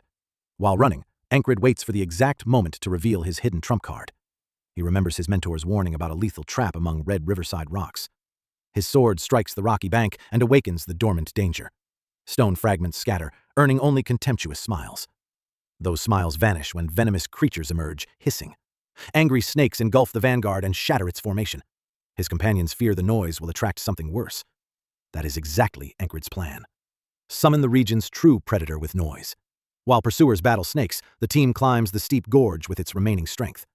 2 moons rise overhead, heralding the night's approaching collision. Heavy paws pound the rocky ground and throw dust skyward. A chilling howl rolls through the gorge. A starving lycanthrope pack charges forward with no restraint and no hesitation. Ancred sharply orders every companion to retreat from the gorge. They protest, refusing to abandon their commander to certain death. He cuts them off and demands obedience if everyone is to survive. Ancred turns back and becomes the bait. The enemy scouts notice his maneuver and immediately rush after him. Soldiers, monsters, and Ancred converge together. Ancred recognizes that every thread of his plan has finally converged. His role is simple: absorb everything and protect them. Rage floods his vision, transforming him into a relentless fighting force. Roger glares at the monsters and orders his troops to attack them first. The beasts hurl themselves at anyone blocking their path. Ancred climbs higher, deliberately making himself the pack's clearest target. The crimson moon lights the collision. The ravenous pack crashes directly into Ancred's exposed position. Humans and monsters erupt into brutal violence. Blood-soaked chaos makes every strike potentially fatal. Ancred shows no fear, only cold calculation and readiness for what comes next. Soldiers and lycanthropes merge into one savage battlefield. The retreating allies look back, doubting such a reckless plan could ever work. A piercing monster howl freezes them beneath a terrible premonition. Under the crimson moon, Ancred stands alone inside an ocean of enemies. The veteran prepares to return, convinced no single fighter can survive that mass. Then his warning dies as the sight at the battlefield's center captures him. He watches Ancred evade every attack with unbelievable ease. Each movement stops at the smallest distance, as though he knows every plan beforehand. A monster's claws pass within a hair of Ancred's face without touching him.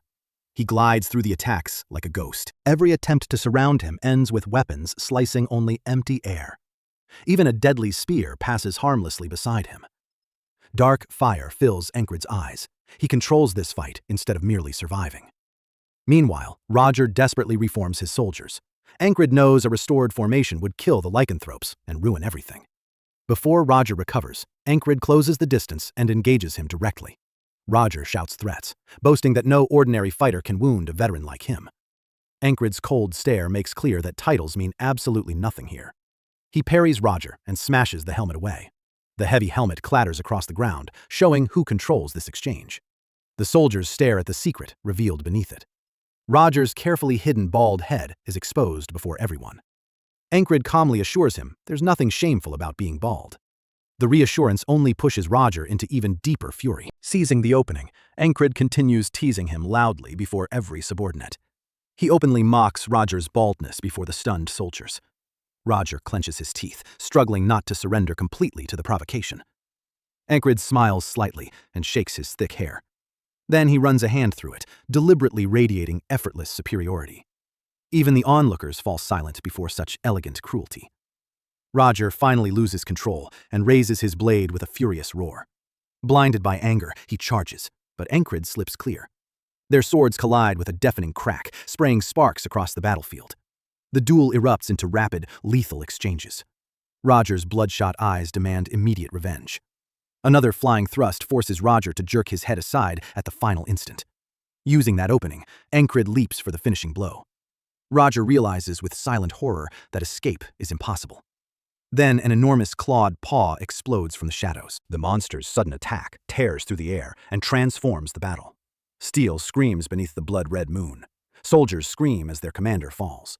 The massive alpha lycanthrope towers over fallen Roger, ready to finish him. Ancred instantly evades, catching the monster's smallest movement in time. Studying the chaos, he realizes the beast is hiding its intentions inside it. This alpha combines overwhelming strength with cunning, making it far deadlier than the others. Its cold calculation forced Ancred through this day repeatedly. Those failed lives hardened the resolve burning inside Ancred's eyes. Striking sparks from stone, he vows to break this repeating cycle. The alpha launches a lightning charge to crush him, but Ancred has already calculated every strike the predator could possibly attempt. Ancred raises his sword, timing the decisive counter. One precise, crushing swing severs the lycanthrope's powerful foreleg. Before it recovers, a second cut tears through flesh. The wounded beast's furious roar shakes the entire night. The desperate monster drops its enormous mass straight down. Ancred tightens his grip and points the blade into the falling shadow. Steel punches through its skull toward the crimson moon. The invincible alpha freezes, impaled before the stunned warriors. The battle's echoes fade as victory finally becomes real. The allies stare at Ancred in awe, admitting none would challenge such a monster. The giant beast crashes beneath its own weight. Standing among the fallen, Ancred remains frighteningly calm. Recovering from shock, the fighters hurry to rejoin their mysterious savior. Ancred refuses celebration, keeping his sharp gaze fixed on the surrounding chaos. Seeing danger above his comrades, he rushes forward and shouts a warning. While allies struggle, Ancred cuts decisively through the melee. The night battle rages beneath steel and bestial roars. Once safe enough to breathe, his companions bombard Ancred with questions. They cannot believe an ordinary man predicted both the attack and its leader. Ancred calls it simple luck, but nobody accepts that explanation. The allies demand the truth behind his impossible knowledge and skill. Ancred understands their suspicion, but there is no time to explain. He ends the questions and orders everyone forward because their greater objective remains. Surveying the sheer cliffs, he declares that they will assault the fortress wall. Without delay, Ancred leads the bewildered team onward. Another ominous figure emerges from darkness, promising further trouble. With practiced precision, Ancred drives a climbing hook into the frozen stone. The others climb behind him, astonished by his complete confidence. They no longer understand him, yet continue trusting the plan that never falters. A powerful sorceress guards the sixth gate, but Ancred knows this frozen day. Her unchanging hiding place has become another grim landmark on his route. He gives one short order, then checks his companions' positions. With a lightning leap, Ancred closes the distance and catches her completely off guard. Rage twists her face as danger arrives. His blade strikes, but living vines shield their mistress. Thorned tendrils lash from every direction, trying to crush him. Each swing severs another threat with terrifying precision. The sorceress stares, baffled by his sudden arrival. Ancred coldly mocks the pets she left trapped below. Her fury sends the vines upward with renewed destructive force. Steel rings against wood through a frantic storm of collisions. Ancred spins through the deadly dance, shredding branches. His blade splits dense wood without pause. Meanwhile, his companions wisely avoid interrupting this clash. Instead, they turn on the arriving guards. A powerful blow hurls one enemy backward. The battlefield becomes a bloody grinder. The sorceress glares at the brazen fighters, preparing to unleash her full malice. Silence hangs before the next attack. She unleashes a lethal storm of thorns. Sorcerers are still mortal. Break the magic, then land one precise strike. For that exact purpose, Ancred kept his hidden trump card in plain sight. He bursts through the rose stems. Without allowing recovery, Ancred drives straight into close range. Sensing death, she raises a vine shield. That instinctive defense is exactly what Ancred prepared to exploit. A memory of spare magic crystals completes the entire design. Even then, he knew their pure radiance would matter at the decisive instant. The crystal, fixed to his wrist, begins releasing concentrated mana. She has only an instant to understand. Blinding light erupts before her face. Nearby warriors shield their eyes from the torrent. Even prisoners below turn toward the sudden brilliance. For one instant, the fortress outshines the night. Screaming, the sorceress clutches her face and loses control of every vine. Ancred exploits her helplessness with one lightning-fast, perfectly aimed thrust. In brilliant blue light, steel cuts through the final barrier. The crushing strike reaches her without mercy. As silence returns, Ancred breathes among drifting petals. A crystal tumbles from her hand. Her lifeless body hits cold stone. Dust clears beneath the blood-red moon. A faint smirk confirms that another deadly threat has finally been removed. The remaining archers fall to swift allied attacks. That brilliant flash exposed them, leaving absolutely no time for arguments. They must abandon the wall before enemy forces surround them. Meanwhile, patrols flood the fortress streets. Armed guards sweep every nearby dark alley with torches. Holding their breath in shadow, the allies continue searching for their missing agent. At last, they reach the agent's last known safe house unseen. But one careful glance inside brings immediate, unmistakable dread. Broken furniture and signs of a violent struggle fill the room. The conclusion comes instantly. Their missing informant is already dead. The entire rescue mission had been part of someone else's design from the beginning. That valuable intelligence was bait for a trap. Noise rises outside as patrols search the nearby buildings. Guards prowl only steps away, unaware their targets are within reach. Knowing an open breakout means death, the team searches for a diversion. One fighter immediately suggests a proven, if completely radical, solution. Flames suddenly erupt as cries of fire spread. The blaze devours building after building, creating perfect chaos for escape. Hidden by smoke and confusion, the team slips through the enemy cordon. Encred jokes he may become an arsonist before a night, then promises more training. Beyond the walls, pursuit races beneath crimson skies. The fugitives surge ahead and steadily leave their pursuers behind. Only smoking ruins and collapsed beams remain where the sabotage began. Reports reach command about the escape, breached defenses, and destroyed positions. The commander absorbs the disaster badly, knowing every elaborate trap collapsed in one night. Clenching his fists, he blames himself for lost men and a ruined, perfect plan. Killing key enemies would have shattered morale. Then his composure returns. Other options remain. He orders every force forward, refusing to surrender the initiative. The mastermind is Avner, Asfen's brilliant strategist. Soon, their boat cuts across calm water. The exhausted fighters can barely breathe after surviving the entire ordeal. Encred immediately proposes another training match once they reach shore. His companions nearly collapse, while the boatman wonders why they resemble unloaded freight. The boat bumps the dock, ending this dangerous stage. Mission complete, they approach the gate while teasing Encred about his endless energy. Finn firmly rejects another spar, refusing to become his next training victim. Their familiar argument stops when a stranger begs the guards for a meeting. Recognizing an old acquaintance, Encred sends the others ahead and approaches alone. The breathless messenger freezes between fear and hope when he sees Encred. Falling to his knees, Gilpin cries that their leader faces mortal danger. The name Frog, a legendary ruthless assassin, immediately puts Encred on guard. Gilpin admits their leader secretly sold intelligence to an enemy state for gold. Now the enemy's cleaner has arrived to erase every remaining loose end.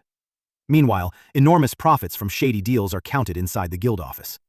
The employer leans back contentedly, expecting rich profits from the approaching war. A subordinate enters and interrupts him with fresh news from the city. The guild head orders the suspected spy killed. His men recently seize the night streets and destroy every perceived threat. By turning citizens into informants, the shadow broker gains near total awareness. The ambitious leader already imagines himself as the sole master of the slums. By his calculations, complete personal control lies only 6 months away. Outside the residence, a stern guard keeps watch. A dull sound from the dark corridor instantly puts him on alert. Before he can shout, death bursts from shadow. A heavy impact drops the guard flat. A green-cloaked horror emerges through dust, one red eye burning with murderous intensity. The nearby merchant panics at his impossible speed. The red-haired youth stares at a webbed blue hand pressed against the floorboards. A sinister humanoid stands there, alien blue skin covered in mysterious violet markings. Realizing the guard was only knocked unconscious, the youth sees room to negotiate. He forces a friendly smile and greets the intruder. The blue-skinned visitor studies him with cold arrogance. A contemptuous smirk answers the ridiculous attempt at courtesy. The youth remains composed and politely invites the monster to sit. The mercenary finds the audacity amusing, but prefers a different conversation. One crushing punch drops the youth. Before he recovers, a powerful claw seizes his collar. The attacker lifts him easily, knowing pain makes humans much more cooperative. Jaw shattered, the youth still spits blood and smiles. The visitor's icy gaze darkens as he demands the former guild head's location. Hearing that man died, he tightens his grip and demands the killer's name. Fear freezes the youth while his mind searches desperately for any escape. Parting bloody lips, he gives the necessary name. Hearing Ragna did it, the monster licks his lips. The creature orders Kreis to bring Ragna and refuses every objection. Clutching his bloody throat, Kreis screams for Gilpin to fetch the real commander. Terror leaves Gilpin completely speechless. He bolts into the corridor as though the devil itself is chasing him. Finding Encred, Gilpin breathlessly reports that the main force already left for the front.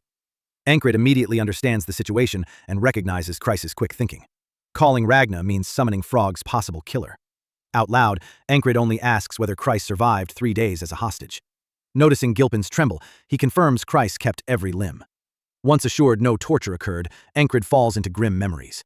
Long ago, monsters like frogs seemed like invincible giants beyond any possible challenge. After surviving countless brutal trials, however, Encrid now feels something entirely different. Cold excitement enters his eyes. He wants this deadly test of his limits. He calmly tells Gilpin that he will come after recovering his strength. One extra day will not make Frog kill Kreis. Frog is calculating, not mindless, and needs the hostage alive for information. Back at the fortress, Encrid formally reports the previous operation completed. Despite the urgency, he requests exactly 2 days of rest before rejoining his unit. That night, exhaustion pulls him into deep sleep. He needs perfect condition before dying repeatedly against this monster. Every morning begins with sparse food and merciless self-discipline. Punishing drills drain his last strength while hardening both body and will. Once preparation ends, Encrid inspects every piece of equipment for the coming fight. Only 2 throwing blades remain, but he decides they will be enough. His Black Panther companion, called Sphere here, quietly slips into the room. Stroking her fur, he notes how deeply she missed him during his absence. Encrid opens the door and invites her along only as an observer. The road leads into danger, where unnecessary interference could make everything worse. A hungry grin spreads across his face at fighting the giant monster again. Meanwhile, tension inside camp headquarters reaches breaking point. The blue-skinned visitor impatiently devours a disgusting snack while awaiting the commander. His captive attendant desperately pleases him by bringing another fresh serving. Frog calls killing such a useful servant almost wasteful. The captive forces a grateful smile. Inside, he barely controls his shaking. Time crawls unbearably, feeding the sticky terror of waiting. The intruder lounges comfortably, crunching an apple while savoring complete control.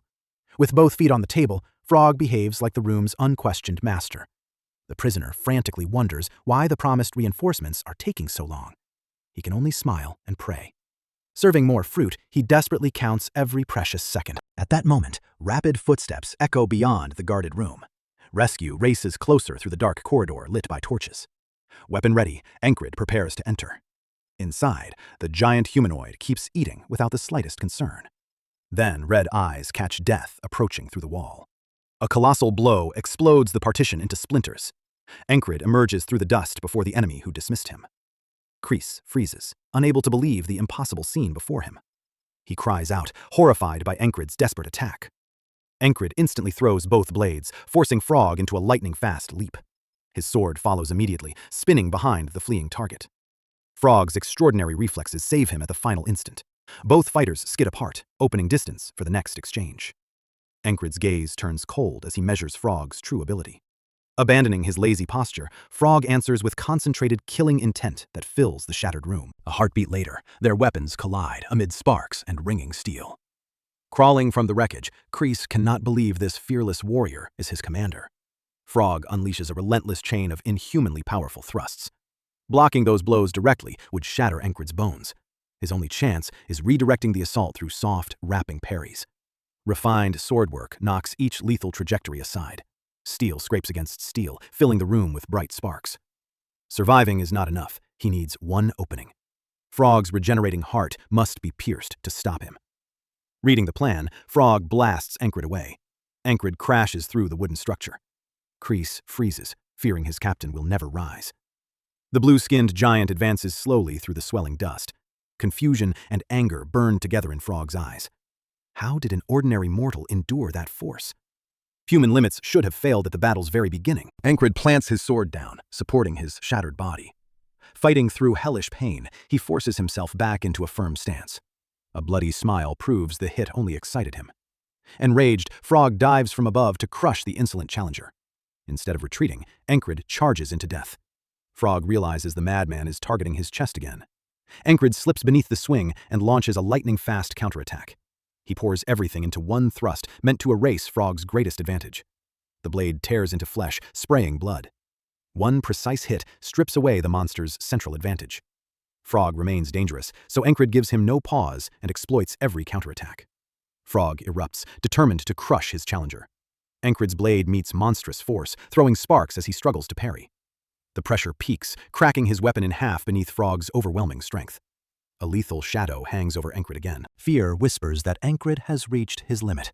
Another unavoidable strike whistles through the air, yet Frog's blade stops inches away. Encred freezes, unable to understand what unseen force suddenly made the predator recoil. Breathing heavily, Frog senses certain death waiting somewhere nearby. Ancient power rolls through the room and locks every movement in place. Dreadful energy reveals a formidable guardian's warning. The invisible binding promises that whoever severs Encred's life thread will die beside him. The opposing will only makes Frog angrier. A human surpassing his limits now seems far too dangerous to leave alive. Unpredictable and defiant, Encred becomes the threat Frog believes must die at any cost. With bloodlust filling his eyes, Frog silently passes a final death sentence on Encred. Another movement cuts the air before one final clash. The panther intercepts the strike and braces to protect Encred. Rather than continue, Frog suddenly releases his hold and retreats. His freezing gaze studies Encred long enough to memorize every feature. He leaves an ominous name and promises their next meeting will finish this. With one sweep of his dark cloak, Frog vanishes into the night. Only hanging dust and wreckage remain from the violence that tore through the room. Kreese struggles upright, stunned that Frog is gone. He stares at Encred, shocked anyone survived. Victory leaves Encred with a badly injured arm and a shattered weapon. Clutching his wrist, he feels death's narrow edge. The lesson only hardens his resolve and makes his gaze toward the future colder. Soon they move through crowded streets, still recovering. Kreese exhales, crediting impossible luck for their survival. Encred has one question. Why did such a lethal assassin retreat at the decisive moment? Looking at the panther beside him, Encred begins suspecting what truly frightened Frog away. An anxious unit commander suddenly blocks their path after searching everywhere for Encred. The veteran studies Encred's wounds, confused but hurried. High Command's order is absolute. Encred must report to the battlefield immediately. Learning who issued it makes Encred tense and gather himself. Beyond the city walls, brutal combat is already deciding the entire campaign. A formidable female commander watches coldly and finally understands why they are called the Madmen. One fighter methodically counts enemies as he kills them. Another lightning-fast slash drops his next victim. Reaching his daily quota, he turns away despite warnings about another enemy wave. Elsewhere, a mercenary believed dead returns yawning from boredom. He tosses over a horrifying trophy, complains that camp moved, and heads off to sleep. The trophy is an enemy commander's head, proving he crossed their rear alone and survived. On another flank, a massive, white-haired warrior advances with a smile that terrifies enemies. One squeeze from his enormous hand effortlessly breaks an opponent's bones. Even hardened veterans freeze completely before that inhuman strength. Another mercenary glides through battle, effortlessly avoiding countless attacks. His movements become an elegant killing dance against an enemy unable to touch him. The exhausted opponent begs, but the mercenary walks past. Watching this madness, the commander realizes these aren't soldiers, but uncontrollable beasts.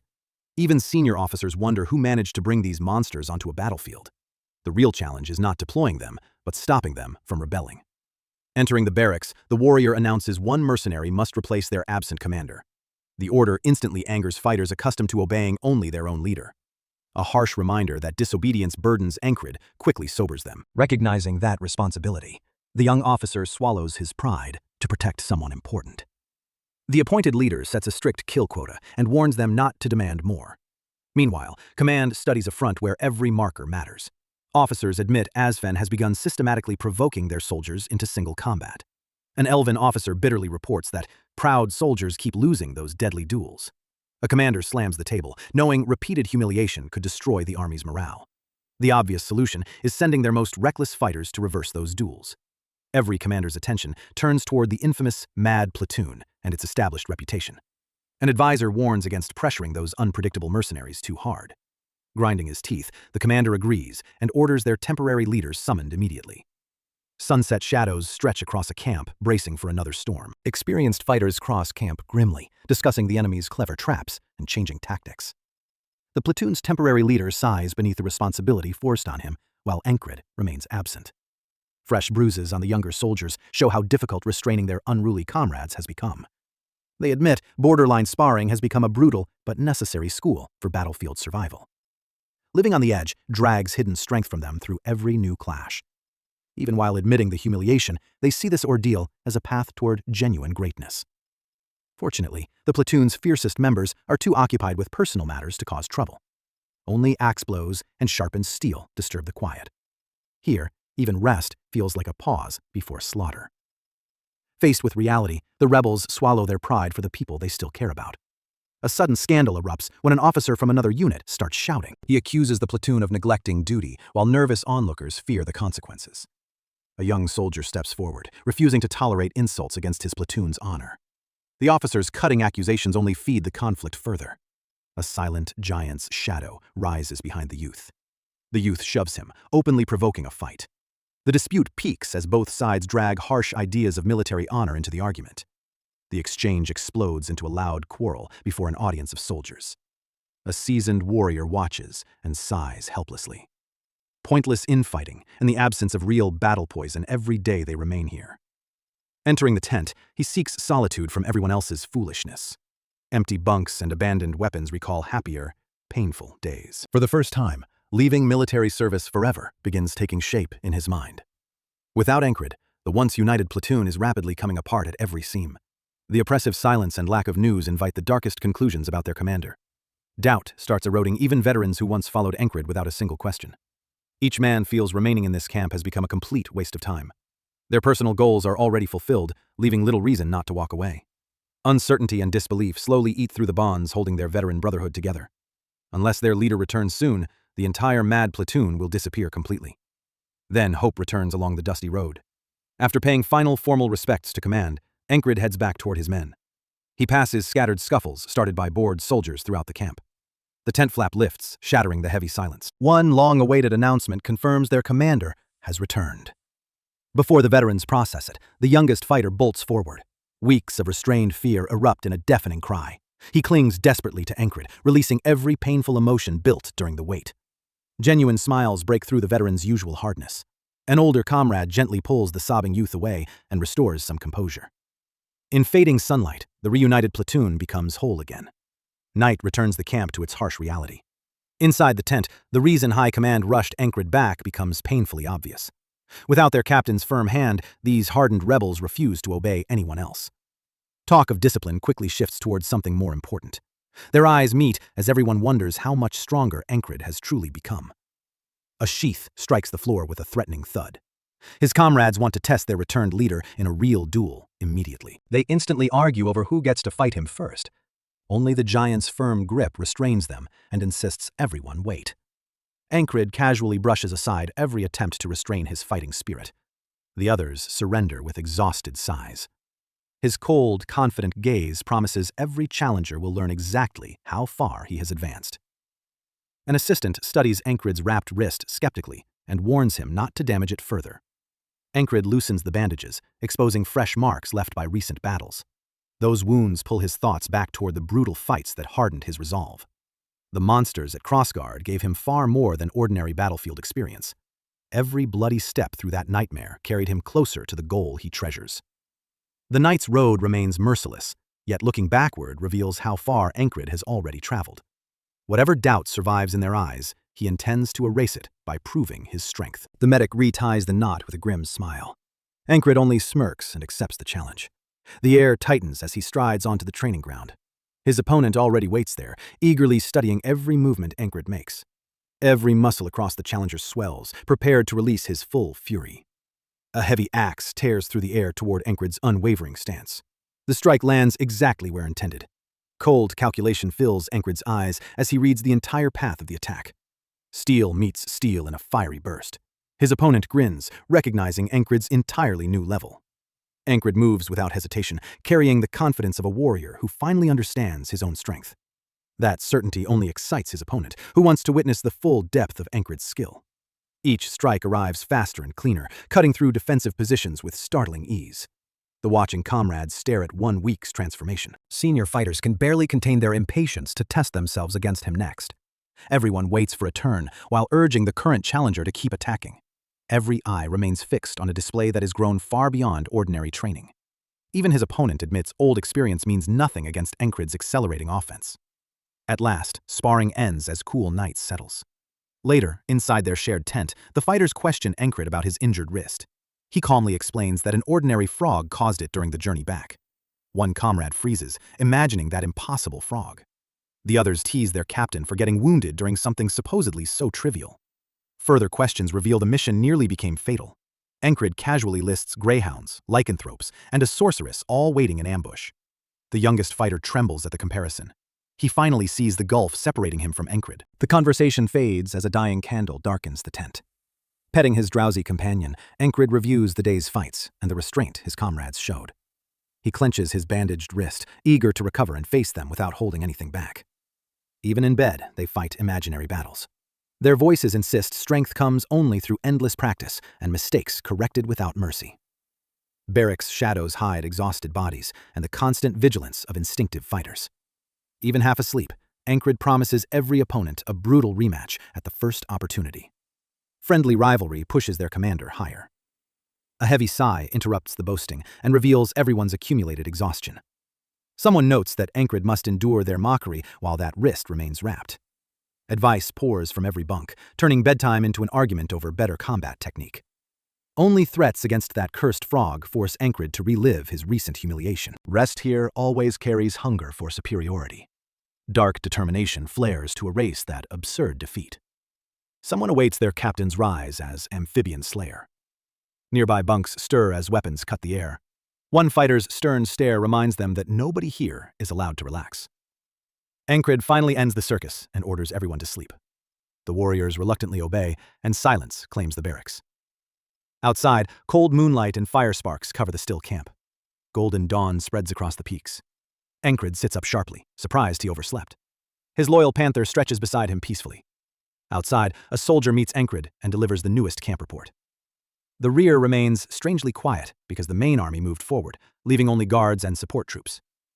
A sharp pain through Encred's hand recalls recent battles. Studying the tightly wrapped wrist, he regrets yesterday's unnecessary sparring with his eager subordinates. Still, he could not refuse men so determined to test him, even when pain became the price. Looking toward the weapon racks, Encred remembers the foundations beneath his swordsmanship. His heavy sword favors two hands, though genuine mastery may sometimes control it with one. The idea makes him raise the blade and try an unfamiliar one-handed stance. That awkward experiment forces him to relearn skills built patiently across many years. Special training preserved his strength, but beginning again from zero remains painfully difficult. Platoon Commander Wenzens interrupts, puzzled by this strange practice from a supposedly disabled captain. Wenzens stayed behind to guard camp, yet Encred's stubborn practice interests him more. Noticing the worn wrapping around the hilt, the experienced soldier decides to repair it. Almost teasing an old acquaintance, Wenzens takes the sword and starts restoring its battered grip. The unexpectedly friendly gesture pulls Encred into old memories. Back then, Wenzens constantly sought fights and treated Encred with fierce hostility. Caught by the memory, Encred bluntly asks why Wenzens disliked him so intensely. Wenzens keeps working the leather in silence, deliberately avoiding any direct answer. Instead, he changes the subject to romance and mentions a mysterious woman named Jenny. The unfamiliar name leaves Encred genuinely confused while he searches his memory. He frowns, baffled by the conversation's sudden turn. Unable to tolerate the tension, Wenzens turns away and dismisses him. He storms off beneath Encred's puzzled stare, muttering angry curses to himself. Only then do scattered pieces of forgotten memory begin returning to Encred. Jenny was the friendly herbalist from the border market. Encred visited her only because those herbs offered genuinely useful healing properties. Local residents interpreted those completely practical visits in a very different way. Wenzens clearly loved Jenny, while Encred remained completely indifferent to every romantic possibility. For Encred, cold sword steel always mattered more than any woman's charm. Ironically, while Encred stayed distant, Wenzens' youthful appeal eventually captured the beauty's heart. Understanding the irony, Encred smiles quietly. The hot-tempered Wenzens already hurries back toward duty after several final irritated remarks. Encred watches him leave, deciding that eccentric man rivals even his maddest comrades. The camp returns to ordinary routine beneath peaceful skies. Inside, the dark panther Esther stretches lazily awake. Encred pets her gently and notices she looks unusually tired and weak. His hand moves through dark fur while he considers what caused her condition. He remembers recent training when the panther recklessly exhausted herself to support him. Her magical power is completely depleted, leaving both companions vulnerable for a long time. For now, relative safety behind the front finally allows them some long-awaited rest. The camp's peaceful illusion survives only a few moments longer. Beside the fortifications, the quiet river hides death. Unaware sentries continue their ordinary patrol along the riverbank. One guard spots movement below, and a precise shot kills him instantly. The alarm snaps Encred and his nearby companion into immediate readiness. Panic erupts around the vulnerable supplies. A young ally begs the wounded captain to remain under cover. Meanwhile, the enemy vanguard steps onto the gravel. Fighting through weakness, Encred stops the impulsive youth and assumes command. What he sees freezes him. Squad after heavily armed squad rises from the river. At their head approaches a warrior whose presence promises an unavoidable personal clash. Old words pass between them again while suffocating tension fills the riverbank. The enemy's cold stare holds more than bloodlust. An ancient grudge burns beneath it. Amid the chaos, time seems to stop. The commander openly admits he has wanted this rematch for a long time. Encred silently accepts, prepared to defend everyone behind him to the end. The attacker says their last encounter forced him to reconsider everything and become stronger. His sword leaves its sheath as he declares their old dispute ends here. Recognizing the danger, Encred forces his allies back and prepares to stand alone. The enemy opens with a furious thrust, carrying every ounce of his refined skill. The crushing strike tears through Encred's momentum. Unable to withstand the pressure, Encred loses balance and falls amid ringing steel. Sharp pain surges from his injury, but he refuses to release his weapon. Seeing that weakness, the enemy coldly points out Encred's vulnerable condition. Without hesitation, he raises the finishing blade. At the final instant, a loyal comrade shields Encred and catches the attack. Risking everything, the comrade screams for Encred to flee immediately. Encred desperately calls him back, knowing he cannot survive this opponent. The enemy answers without mercy, killing the warrior with one lightning-fast slash. The loyal comrade's severed head spins high into the air. It lands with a dull thud at Encred's feet. The killer looks down upon the fallen warrior with absolute contempt. Driven by blind loyalty, the panther charges the enemy in fury. A desperate cry behind her tries to stop the doomed attack. Encred realizes another tragedy is unfolding. The enemy's blade cuts through the charging panther. Encred freezes, unable to prevent another friend's death. The enemy's sword already hangs above another companion paralyzed by fear. Watching the nightmare continue, Encred's eyes ignite with cold hatred. The merciless blade pierces another ally. Blinded by rage, Encred charges with every ounce of accumulated pain. The enemy taunts his useless, injured wrist. A red spray of wasted blood cuts the air. The battlefield becomes a graveyard as his companions die. The enemy's words echo relentlessly, forcing Encred to confront the brutal truth. Every drop burns with proof of his weakness. The massacre's tragic ending brands itself permanently into his memory as his worst nightmare.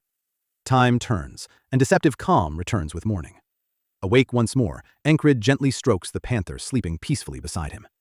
The memories refuse to release him, forcing him to relive that absolute helplessness. With his right hand crippled, he could do nothing to save his entire unit. A cheerful greeting meets only silence. Knowing nobody can replace him, Encred grips the sword with his healthy left hand. Through exhaustion, he hammers the air repeatedly. Heavy sweat reaches the sword tip, marking hours of merciless practice. His enemy's mocking face blames him for every death. Each falling drop drives Encred to train with even greater fury. Gasping beneath the strain, he pushes his exhausted body beyond its limit. A companion approaches and asks whether the injury forced this left-handed training. The man shakes his head, wondering whether such insane persistence can truly help. Encred answers immediately. He will continue training until every movement becomes completely perfect. His gaze promises that this time, everyone will survive. The companion stares, baffled by those absolute words. Encred changes the subject and sympathetically mentions the man's painful personal loss. Then he jokes that not everyone judges others entirely by appearance. The teasing destroys the man's seriousness and sends him straight into a rage.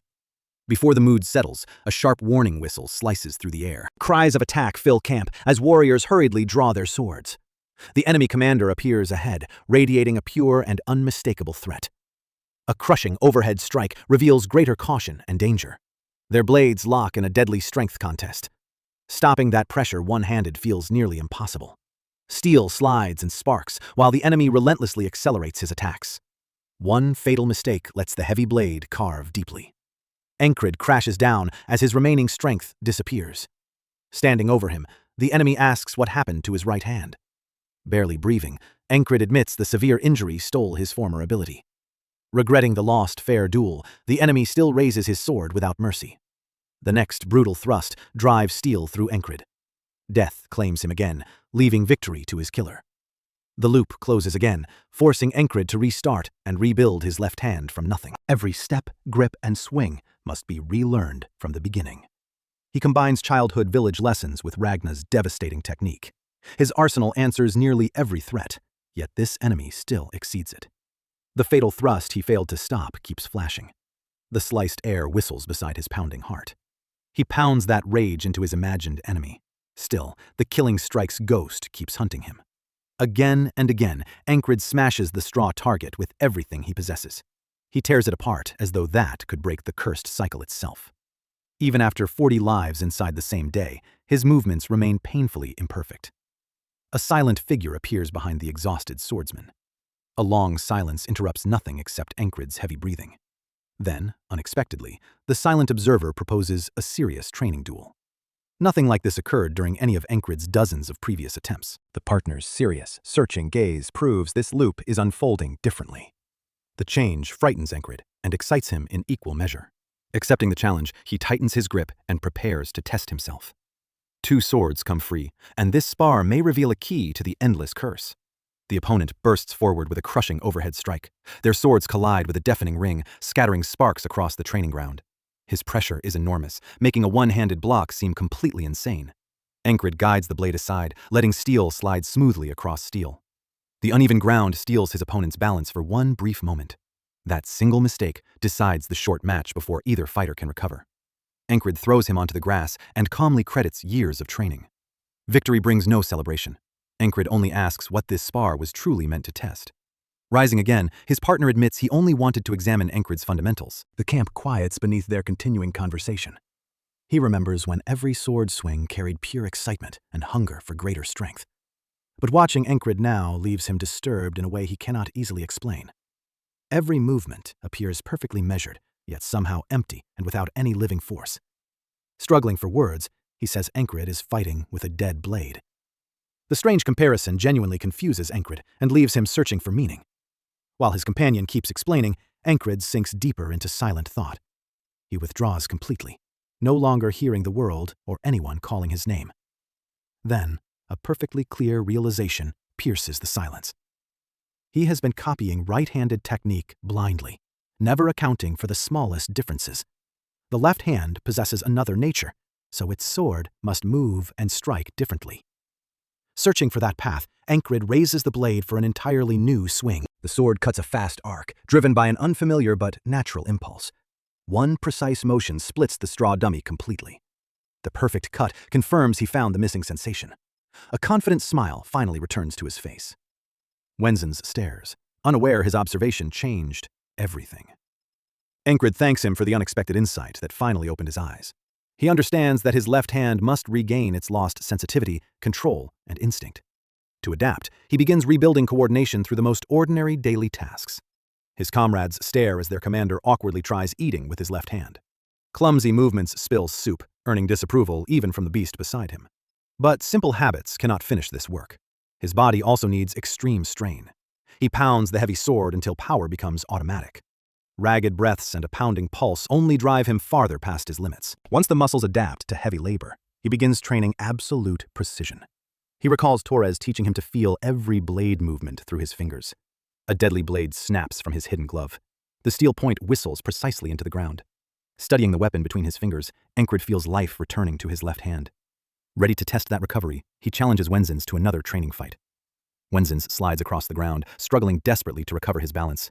He recognizes Encred's improved speed, but something about those left-handed movements still feels strange. The sword remains lifeless in Encred's grip, stripped of the force it should possess. Refusing him time to think, Wenzens launches another rapid attack. Their blades crash in midair with a deafening ring and bright sparks. Encred shows no strain, only the faintest, confident smirk. One precise motion destroys Wenzens' attack and seizes control. Dropping low, Encred ducks cleanly beneath the raised enemy blade. A hard, lead-foot step suddenly steals Wenzens' balance. Then, one measured, rising strike breaks his final defense. Wenzens' weapon slips free and spins helplessly overhead. Then, Wenzens crashes beside the steel, buried in turf. Breathing hard, Wenzens bitterly wonders how Encred fights so well with his weaker hand. Standing above him, Encred calmly asks what has him thinking so deeply. Wenzen's answers grimly that a real battlefield will demand far greater strength. For a moment, Ankrid's gaze turns thoughtful with quiet understanding. Then he mentions Wenzen's beloved, instantly provoking another furious outburst. Listening to the shouting behind him, Ankrid smiles at their familiar ritual. Privately, however, he vows to do everything possible to bring his loyal comrade home alive. Looking across the quiet riverbank and wooden defenses, he senses only brief calm before the storm. The boundary between true mastery and blind arrogance remains almost impossible to recognize. Harsh breathing becomes the only sound through endless training days. Again and again, Ankrid cuts the air and drives himself forward without mercy. Sweat falls steadily while fierce determination burns behind his eyes. Forcing obedience from his body and burning away weakness demands almost inhuman effort. Every brutal second tears another cry from him. Now his hand closes firmly around the sword again. Cold steel glides from its scabbard, ready for another deadly dance. Only 100 brutal days brought his left hand level with the right, trained for 30 years. His calm stare belongs to someone who knows exactly what strength truly costs. Meanwhile, enemy troops arrive behind an old rival. Mitch Herriere came for one purpose: crushing the obstacle still standing before him. Anxious warriors behind Ankrid raise their weapons, prepared to defend camp until death. His comrades beg him to retreat and bandage his wounds, but Ankrid refuses. He steps forward confidently to meet the grim challenger himself. Locking eyes, the old acquaintances exchange sparse greetings, heavy with threat. Mitch admits his earlier defeat exposed his stagnation and forced him to advance. Drawing his sword, he prepares to reveal everything gained and reach a greater height. Ankrid shows no fear, only the faintest trace of regret. He has already confronted this supposed absolute limit and surpassed it once before. That truth has been learned through too many deaths for doubt to remain. He also understands that pure swordsmanship by itself will never defeat this opponent. Shock flashes across Mitch's face as the familiar rhythm of their duel collapses. Sparks explode from the violent collision of steel. Locked together at close range, both warriors strain against their limits. Instead of another refined thrust, Ankrid suddenly forces them into a clinch. He traps Mitch's blade and shatters his stance. Such a move has no place in an honorable duel. A crushing headbutt smashes Mitch's face. Reeling from the impact, Mitch loses his footing but barely remains upright. His weapon slips free and rings against the grass. Choking on pain and fury, Mitch calls Ankrid a shameless coward and cheat. Ankrid only steadies his breathing. He would have preferred an honest fight as well, but his left arm has already been pushed beyond its final physical limit. He needs no beautiful victory, only a path that carries him into tomorrow. Still gripping his weapon in furious defiance, Mitch refuses to surrender.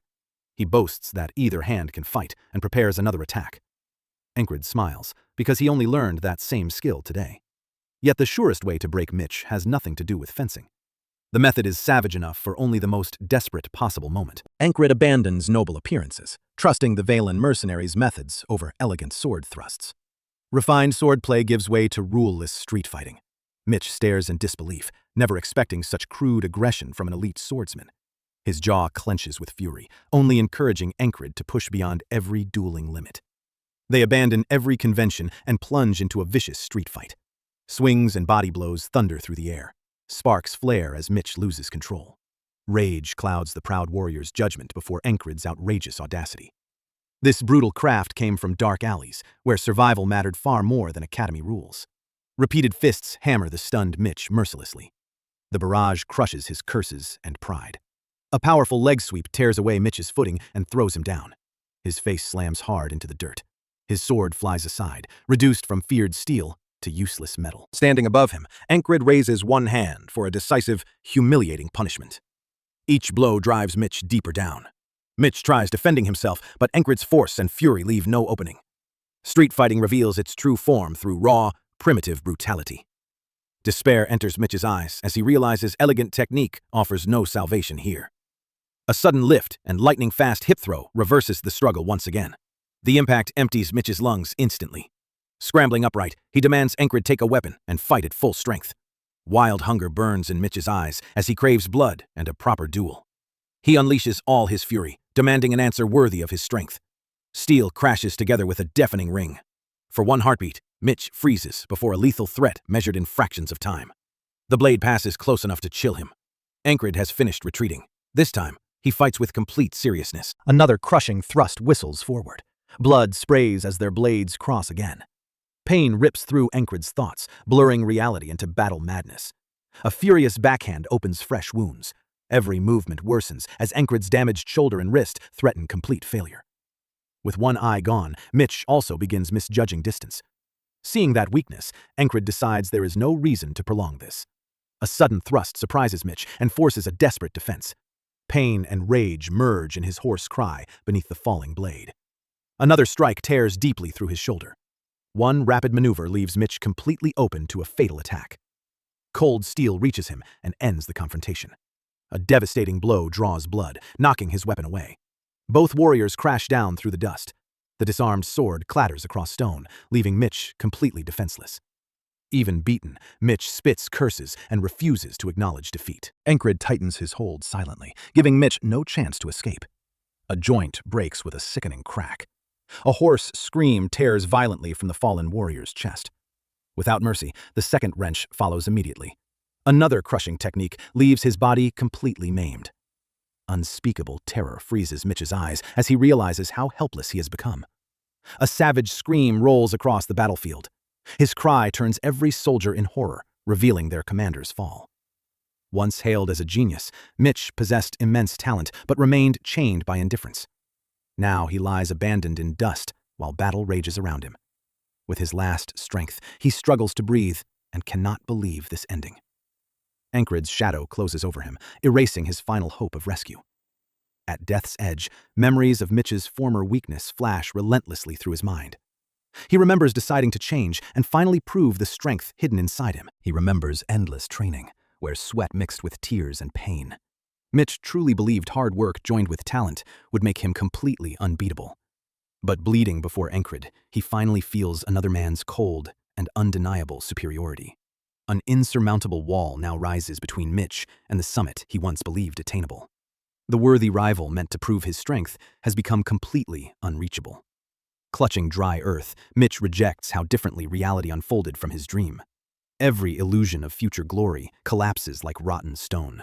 Bleeding out, he crawls forward and claws desperately toward fading life. The remains of his pride crumble with each exhausting movement. His desperate cry asks for only one thing: a fair, honorable duel. Encred grips his sword tighter and speaks Mitch's name to the man rejecting reality. Cold steel and a colder stare deliver the truth. This is war, not a tournament. That brutal realization becomes the final thing reflected in Mitch's eyes. Encred's swift strike severs his final hope. The blade sinks deep and silences everything unspoken. Encred bows his head heavily, accepting the killing's necessity without any pride or celebration. One crimson drop hangs motionless in the air. Then horrified screams cut through battle as soldiers witness their commander fall. An enemy officer bares his teeth and immediately orders every archer to fire. A deadly cloud of arrows rises, darkening the sky above the battlefield. Iron rain crashes down through armor. Only Encred remains standing above Mitch's lifeless body. Like a heavy stone sinking through water, the battle reaches its inevitable conclusion. Every breath becomes difficult, while crushing exhaustion burns through Encred's battered body. Yet his eyes now carry no doubt, only unwavering and hardened resolve. The defeated enemy rests at his feet, another bloody shadow from the past. Stepping forward, Encred finally crosses beyond this brutal threshold. Even his deadliest enemies remain only steps toward the distant summit he seeks. Soon, battle fades into uneasy camp silence. In the infirmary, Encred slowly regains his strength. A comrade sincerely credits Encred's endurance with buying precious time and saving the fort. Alongside that praise, he offers Encred a blade recovered from the battlefield. The others notice something strange. Encred's own sword already rests nearby. Drawing the new blade slightly, Encred studies the weapon once carried by Mitch. Curious comrades crowd closer to admire its flawless master craftsmanship. A distinctive blue sheen marks metal forged from exceptionally rare and expensive ore. Everyone argues that selling the treasure could earn a fortune. Encred is already standing, ready for duty. His responsibility to the platoon matters far more than gold or additional rest. Surprised friends ask whether he will abandon his old sword for this trophy. Encred silently reaches toward the familiar blade that carried his past. His confident grin answers everything. A true warrior carries past and future in both swords. The squad follows a bright mountain trail. One warrior whistles happily, admitting the continental outsider has earned real respect. His approving gaze shows how rarely any visitor captures this much interest. A predatory grin spreads as he imagines brutal training methods borrowed directly from the wild. First, he will rebuild muscle, then align every joint and correct posture. But rushing would only break their commander before the real training even begins. One clumsy step ruins the calm, sending both companions forehead first into each other. The heavy impact leaves both men staggering. Grabbing his bruised forehead, the warrior scowls through the sudden pain. The accident only sharpens his enthusiasm. He gives his friend a pointed stare, noting how much growth still remains. His fighting spirit survives, and he raises the axe to prove himself again. Another fighter passes, wondering how to make his companion's movements silent and smooth. Even without becoming an assassin, perfect economy of motion would improve any fighter enormously. Still, teaching that lesson may demand more trouble than the result deserves. A sudden shout violently snaps him from thought. The quick exchange of insults becomes another familiar argument along the road. The others only sigh at this fresh outbreak. Meanwhile, one observant comrade decides someone must save their commander from these fools. He resolves to guide the squad properly, whatever that responsibility might cost. The steady clop of hooves stops suddenly. One hand signal from the elf commander freezes the column after she spots intruders. Enemy soldiers emerge from ambush, and their leader loudly demands an honorable duel. The commander sighs, recognizing another trap designed to destroy her soldiers' morale. It works. Men worn down by earlier defeats quietly lower their eyes. The enemy laughs that her personal intervention would only prove their weakness. She remembers being advised to trust the madmen who recently returned to duty. Turning toward that squad, she risks unleashing their uncontrollable strength upon the challengers. A fierce barbarian roughing up his comrade is urged forward. The giant pauses, fixing a heavy stare on the shouting enemy challengers. The enemy dismisses the savage stepping onto the road as completely harmless. But his predatory grin says he sees nothing here except entertainment. He explodes forward, instantly erasing their arrogance. A brilliant spray of blood stains the sky. The crushing blow lands before the braggart can react. Drunk on violence, the savage laughs wildly and searches for more victims. At first, the delighted squad cheers this overwhelming display. The elf commander believes their spirit has recovered, until the victory keeps growing uglier. Her expression darkens at the pointless brutality. The enemy begs, allies turn away sickened, and she orders the slaughter stopped immediately. The victim screams in terror, but the butcher ignores every desperate plea. Every blow vanishes beneath his mad laughter.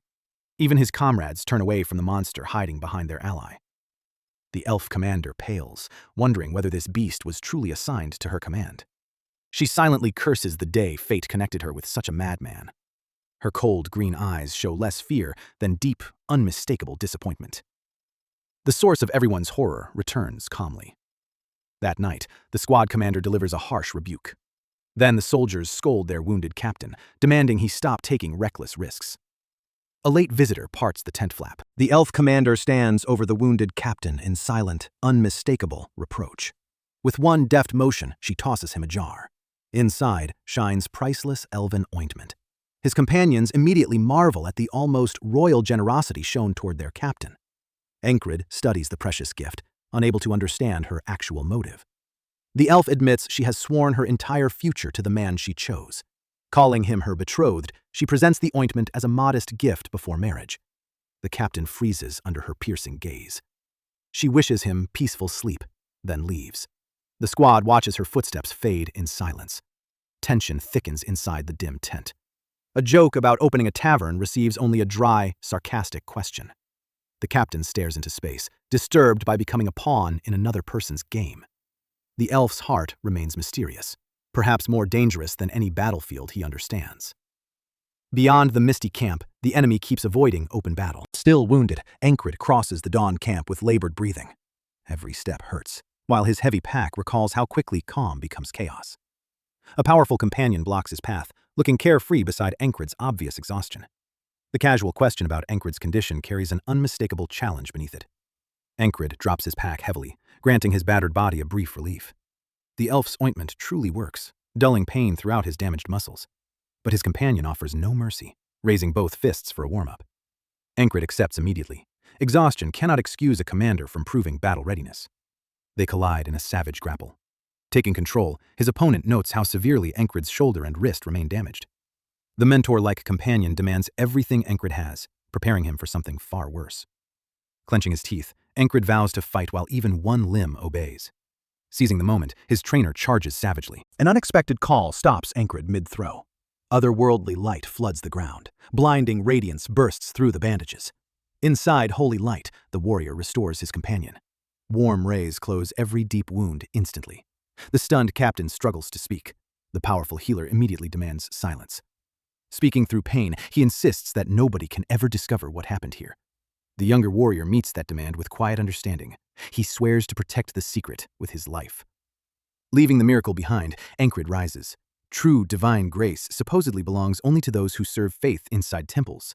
Until this moment, nobody suspected their humble companion possessed such extraordinary power. The healer grips a sacred relic, silently begging the higher powers for forgiveness. He understands exactly how terrible the risk becomes when ancient prohibitions are broken. Alone, he continues a bitter prayer filled with uncertainty. Cruel religious restrictions bind his heart like invisible chains. Every forbidden use sends savage pain ripping through his chest and heart. Yet compassion remains stronger than fear of whatever punishment the Inquisitors might deliver. He senses an unseen higher presence guiding each uncertain step. Rejecting blind dogma, he chooses a faithful path that remains entirely his own. Meanwhile, wounded soldiers return to ordinary camp duties. Ancred's recovery is unnaturally fast, but nobody can learn that secret. Uneasy soldiers wonder when this tense lull will finally become real battle. According to their maps, the vanguard must seal the route an enemy flank could exploit. The main army still waits along the border of Green Jewel. Old restraints have vanished, and both sides prepare decisive attacks led by Night Corps. At the front, veterans endure meaningless duels and an increasingly unbearable weight. Experienced soldiers know this unnatural quiet can only come before an unavoidable storm. Then a mountain wind carries troubling news. A forest of spears rises beneath gray skies. Battle horns rip through silence and awaken camp. Enemy banners spread across the horizon. The soldiers form ranks quietly, ready to meet the dangerous advance. The commander calmly measures the threat. Several enemy skirmishers swagger out before their waiting formation. Their shrill mockery echoes across the field. Veterans only grimace at such cheap and irritating provocation. Every detail of this psychological game has been carefully arranged beforehand. With both forces evenly matched, the enemy hopes to break morale before weapons ever meet. Answering those insults with arrows would mean obediently following the enemy's losing script. So the commander waits, refusing to let anger overrule sound judgment. He has a plan, but the present conditions make executing it nearly impossible. One crucial missing element keeps either side from breaking this stalemate. A young strategist works desperately to calculate that missing piece before the opportunity disappears. Meanwhile, those crude taunts provoke younger soldiers. One commanding gesture instantly stops anyone from taking the bait. Ancred restrains one youth personally and tells him to aim that anger properly. But his encouragement is so baffling that the young soldier completely loses his voice. As Ancred continues, confusion throughout the ranks slowly transforms into amusement. The pause stretches into dense, ringing, deeply uncomfortable silence. Then, genuine laughter erupts everywhere. Friendly teasing comes from every direction, leaving the unfortunate recruit completely bewildered. Laughter rolls through the ranks and releases the tension everyone had been carrying. The harder the youth protests, the more he delights his laughing comrades. From outside, the scene resembles calculated manipulation meant to distract everyone from their fear. Nobody knows whether Ancred acts through brilliant calculation or pure instinct. That unpredictability makes him strangely compelling. Now they can use this confusion to seize an advantage and address the army. But no speech is needed, because a more elegant solution is already taking shape. One quiet whisper settles everything and approves a plan both insane and workable. Hesitation ends as the first uncertain step finally begins. One companion watches slyly while trading mocking comments with the others. An anxious whisper spreads. Ancred is walking toward the front. The squad's heavy footsteps silence even veterans. Again, a sly companion watches while exchanging sharp remarks with nearby soldiers. The same alarmed whisper follows his advance. Once more, heavy steps freeze hardened warriors. The plan sounds suicidal. Approach openly, draw enemy fire, and become a living target. Soldiers exchange bewildered looks at the order. Someone openly gloats, already expecting the newcomers to die quickly at the front. Ancred keeps walking with cold focus, ignoring every whisper of fear and mockery. Across the barricades, enemies mistake the thin newcomer for easy prey. Ancred's gaze holds only deadly calm. A brief exchange exposes Ancred's complete lack of diplomacy. Instead of apologizing, Encred answers with mocking provocation. The opposing mercenaries grin, anticipating punishment. One enemy's face twists with fury when the taunt lands. Behind Encred, his allies shake their heads at this dangerous psychological performance. With exaggerated regret, Encred spreads his hands and keeps pressing the same insult. He finishes with one cold, verbal strike. A loaded silence hangs between both sides. The enemy warrior erupts in savage rage. The allied ranks suddenly explode with loud, uncontrollable laughter. The youngest joins in, driving him closer to frenzy. That crude jab lands perfectly and destroys the enemy's remaining self-control. Beside himself, the man draws steel and demands an immediate fight. Encred recognizes that the provocation worked and prepares to demonstrate his superiority. But the instant Encred reaches toward his weapon, every nearby veteran notices. His experienced companions immediately step in and stop him. They remind him that his injury is not worth risking in a minor skirmish. They also refuse to reveal his advantage early. Instead, a veteran sends the squad's youngest fighter forward for the duel. The young man has always believed fiercely in honor, duty, and personal responsibility. Now his wounded pride demands an immediate and undeniable answer. His hand closes around the hilt, choosing blood. Unrestrained fury ignites and burns fiercely across his eyes. The enemy contemptuously refuses a novice and demands the original offender instead. The young fighter has absolutely no interest in further conversation. With a furious shout, he charges and drives all his anger into one crushing thrust. Their blades cross violently through the opening exchange's chaotic whirl. Only the seasoned commander frowns, recognizing veterans who offer no mercy to inexperienced opponents. Steel crashes against steel, testing both weapons and both men's resolve. The enemy's monstrous pressure nearly breaks his wrists. A faceless, lethal shadow looms above him. Yet battle-hardened observers see more than fear inside the desperate youth. A furious cry escapes clenched teeth and releases strength he never knew remained. With reckless sharpness, he knocks the enemy blade aside. Pride and family honor drive the strike. Behind that instant stand endless days of exhausting and humiliating labor that refused him comfort. Days spent ground into dirt, questioning whether he deserved to hold a sword at all. Every second of that training felt like hell, breaking his bones and pride together. Yet that merciless school forged a genuine fighter from the weak boy he had been. Now the lesson pays off, as his steel finds flesh and blood stains the air. One controlled movement kills the man who seemed unbeatable. Andrew grins wildly, tasting his first true blood. Even the stern commander cannot hide surprise. Soldiers erupt in cheers, praising strength and scorning weakness. His older comrades exchange approving looks. Andrew has finally earned his place among them. A thunderous victory roar conquers his fear. Standing over the fallen enemy, Andrew challenges the entire opposing force to continue.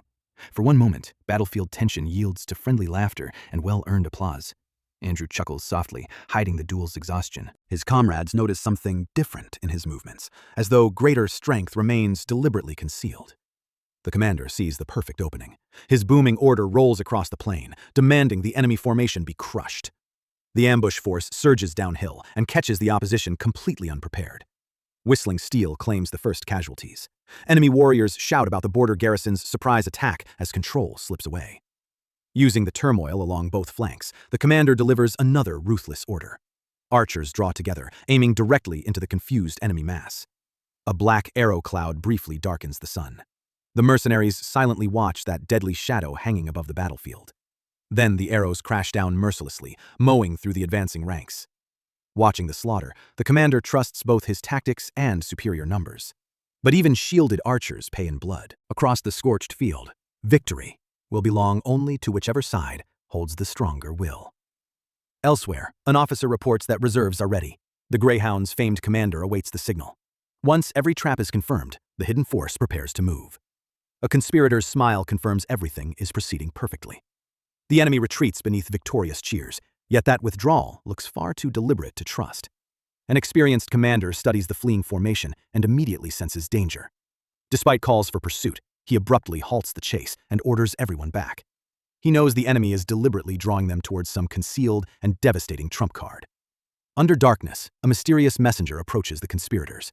His scarred face holds absolute focus because too much now depends on this meeting.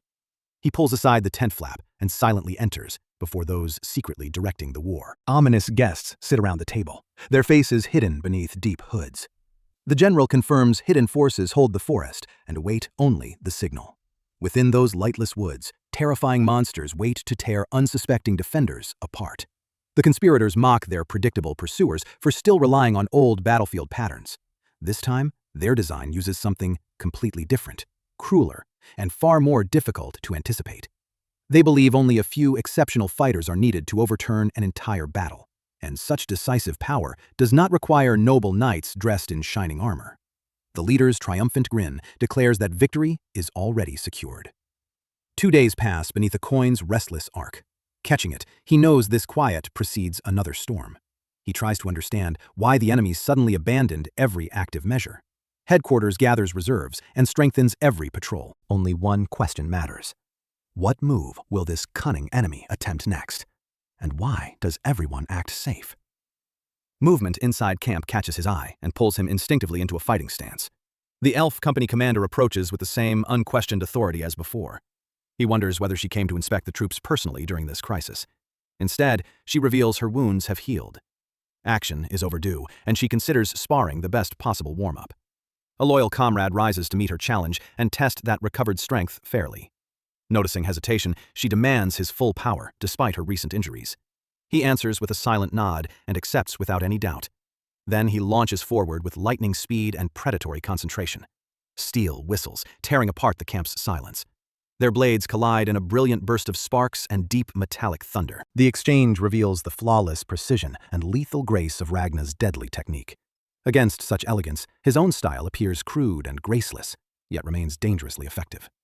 Another thrust tears forward fast enough to bend perception. A heavy blade smashes down, scattering stone fragments and dust. The hit forces defense against flying debris. Encred recalls the unconventional combat methods his former captain once drilled into him.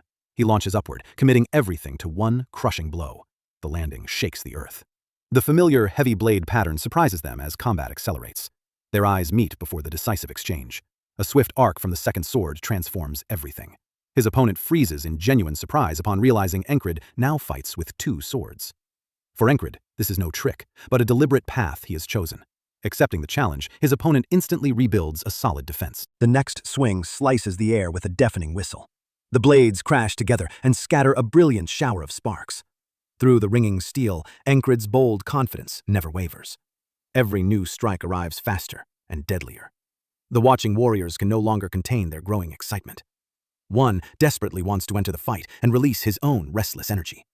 Even the most secretive fighters cannot tear their eyes away. One involuntary twitch betrays their fascination. They try hiding their reactions, fully aware of how strange they must look. The veterans grin, dissect each technique, and quietly plan their own future clashes. Their simmering excitement confirms the entire squad's wild, irrepressible spirit. The newcomers finally understand this desperate company. From outside, the veterans resemble impatient children begging for another fight. But whenever Encred enters battle, even the laziest soldier bears his real fangs. His untamable presence attracts more attention with every passing second. Even the unshakable commander wants to test him. Battle fever spreads until impatient warriors strain for their chance to join. The hunger grows so intense they seem ready to challenge their own leader. Breathing hard, Encred realizes that every opponent before him is still holding something back. He sees more than strength, a primal warrior spirit desperately searching for someone worthy. Encred studies every movement carefully, because this confrontation offers a perfect chance to grow. Even the commander's icy gaze fixes on him as though finally recognizing an equal. Encred answers with a faint, predatory smile.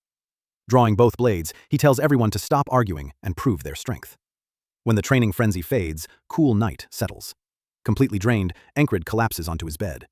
His comrades watch respectfully, while the devoted beast remains beside him, guarding his sleep. Some complain about the training's brutality, while others provoke one another toward the next challenge. The surrounding noise finally fades, surrendering Encred to deep and restorative sleep.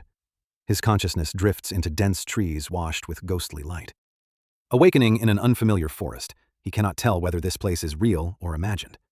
The landscape feels familiar, but lacks the afterlife's stillness. A sharp whistle overhead makes his body tense on instinct.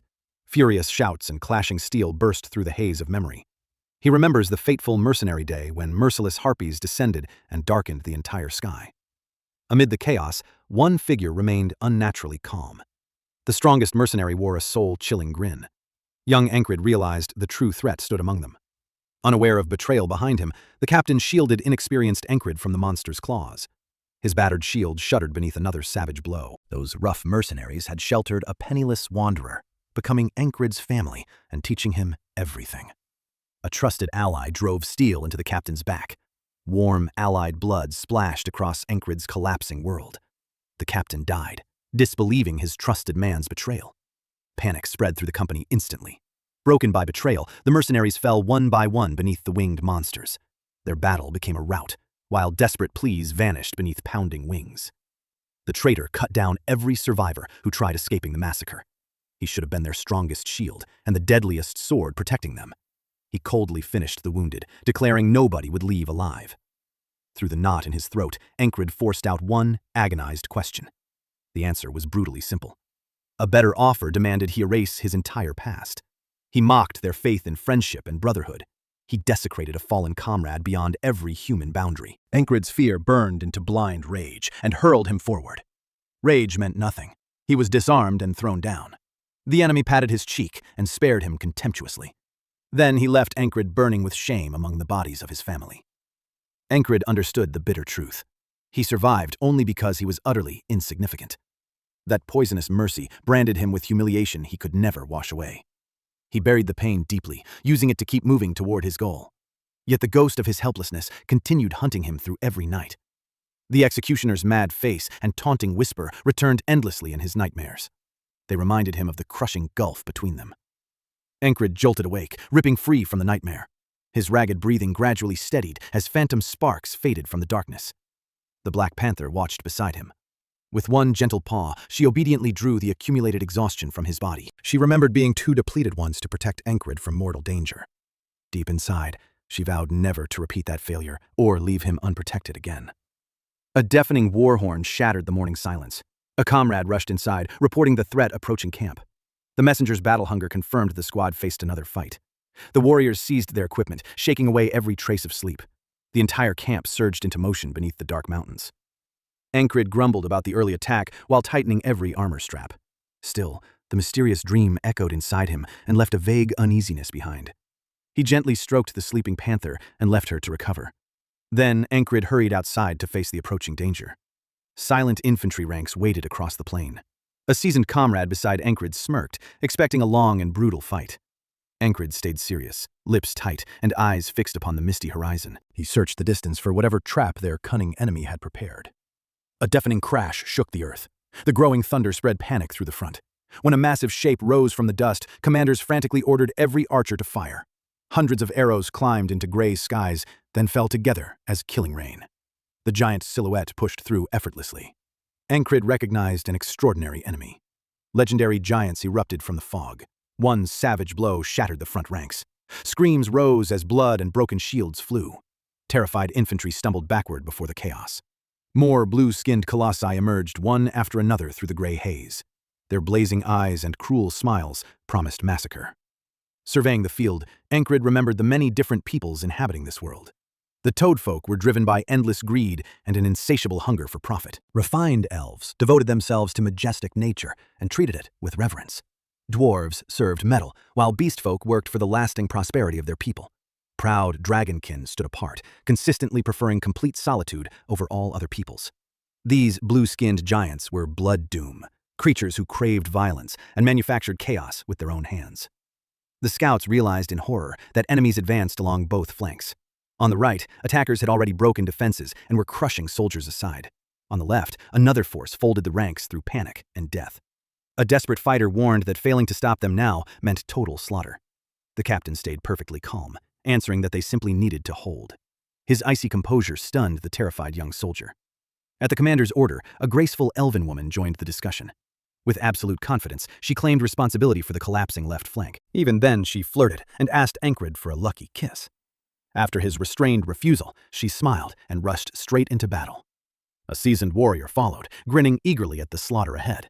He told Encred to watch closely, promising an unforgettable lesson about weapons.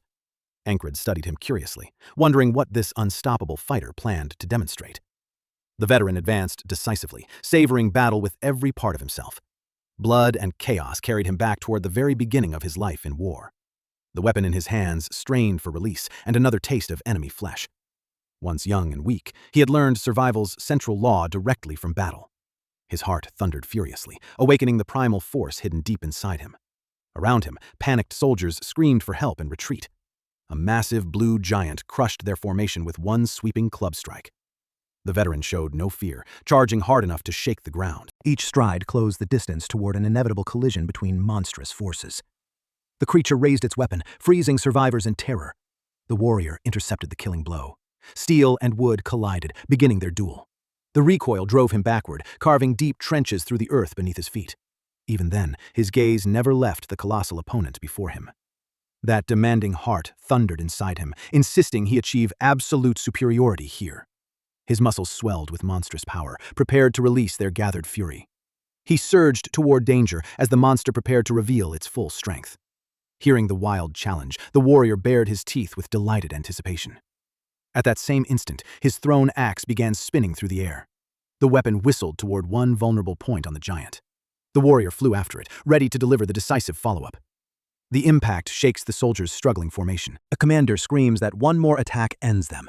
But the mad warrior is already charging, driven forward by nothing except raw fury. The giant tries swatting him away like an irritating insect. Moving faster, the warrior lands heavily upon the monster's shoulder. A heartbeat later, his axe crashes down. Steel bites deep, spraying dark blood. Roaring in pain, the giant hurls him away. Sliding weaponless across the dirt, he curses the fragile steel with a vicious grin. Then, a soldier's thrown spear cuts sharply through the air. He catches it mid-flight and immediately understands the gesture from yesterday's supposed cowards. Predatory surprise flashes across his face. The soldiers he once despised are now prepared to stand behind him until the bitter end. Amused by their courage, he accepts their silent challenge. Armed again, the madman charges straight back into the deadly dance. The commander keeps shouting orders, sending every giant-killing weapon toward the relentless warrior. Beneath flying spears, the battle becomes unimaginable. Watching silently, Encred realizes this warrior's strength might surpass even the towering giants themselves. It is crushing power beyond anything an ordinary mortal could possibly comprehend. Then Encred understands this terrifying display may contain the exact lesson he desperately needs. His time for watching ends. Comrades report that breaking the enemy's right flank would collapse their entire plan. Encred decides immediately and rushes forward, refusing to remain merely an observer. His hunger for more combat secrets still burns, but that fascination must wait. Only one priority remains now: seize victory in this battle at any cost. Elsewhere, blood is already spilling. A young soldier desperately blames himself for the mistake before his wounded commander. Bleeding heavily, the officer orders him back and shields him once again. The enemy killer mocks that human weakness openly.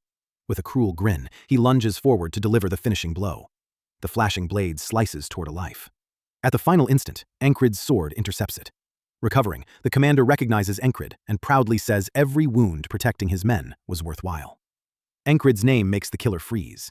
He slowly turns, studying the face he never expected to encounter here. Encred answers with a heavy, ice-cold stare. A sinister, triumphant grin twists across the enemy's face. He mockingly asks whether Encred has forgotten his dear old friend. A stunned comrade asks whether these two men truly know each other. Long ago, helpless Encred could not reject that word, but those humiliating days are finished. Now he refuses to call the man who betrayed and slaughtered his comrades a friend. His real brothers were those who sacrificed themselves without hesitation to save others. They entered the heart of merciless slaughter without considering their own safety. Their shields and swords held back advancing death together until their final breaths. The memory of their blood soaking that battlefield still burns inside Encred. Facing his former tormentor, Encred calmly says he remembers the man's name perfectly. A lethal smile asks whether his name was Bastard. His twitching eyelid earns that only accurate title. His sword hisses free as Encred settles into a fighting stance. Driven insane by the insult, the traitor charges, promising to tear out Encred's tongue. Encred still owes him something forgotten when they separated years ago.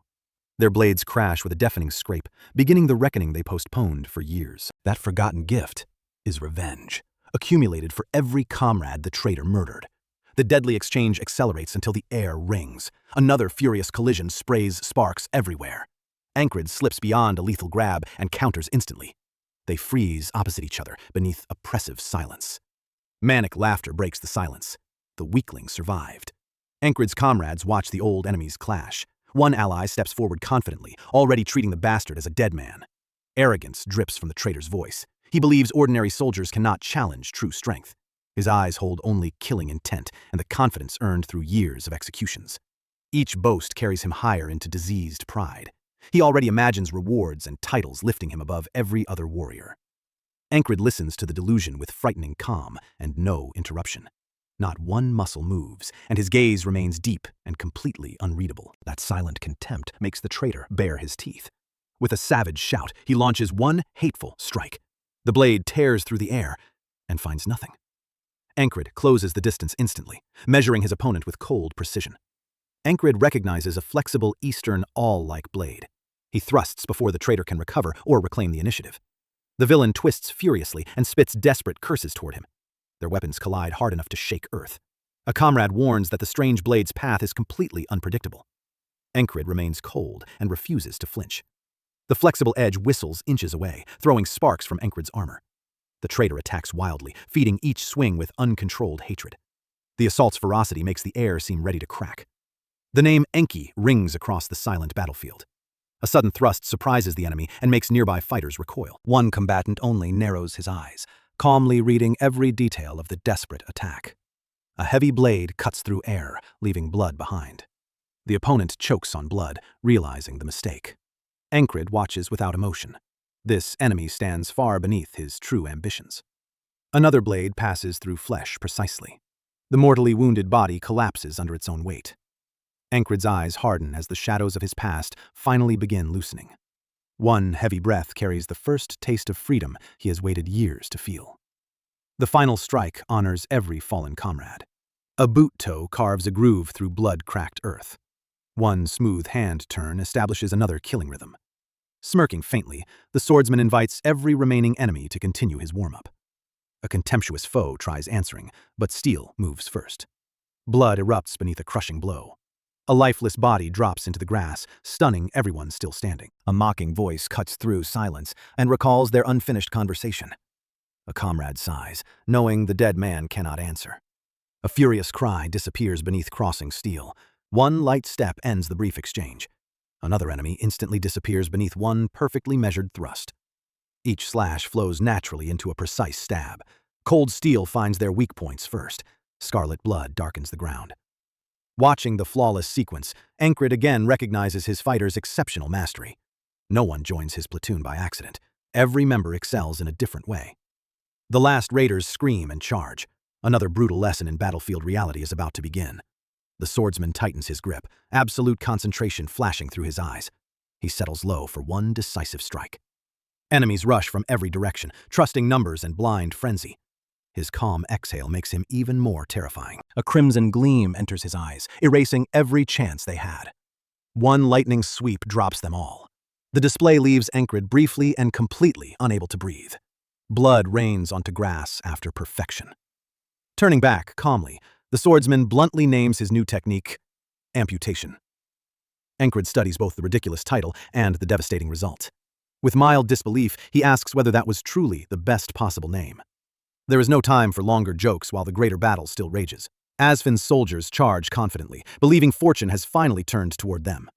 Their triumph ends when unstoppable footsteps begin crushing everything ahead. One devastating step scatters an entire spear formation beneath flying debris. The giant unleashes monstrous strength, throwing confused troops into complete chaos. Caught unprepared, the soldiers freeze before certain death. The Colossus towers above them like primal violence. His glowing eyes chill everyone, blocking his path. He sarcastically calls himself peaceful and modest, making their terror even worse.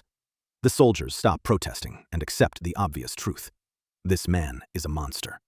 His low voice sounds like a sentence. Panicked soldiers exchange looks, unable to comprehend the disaster before them. His ominous countdown begins as he closes in. Every step carries unavoidable death toward anyone too slow to escape. The survivor's commander raises one shaking hand and orders a final, desperate charge. Dozens of spears thrust toward the giant in a suicidal attempt to stop him. His cold countdown continues, each number tolling like another funeral bell.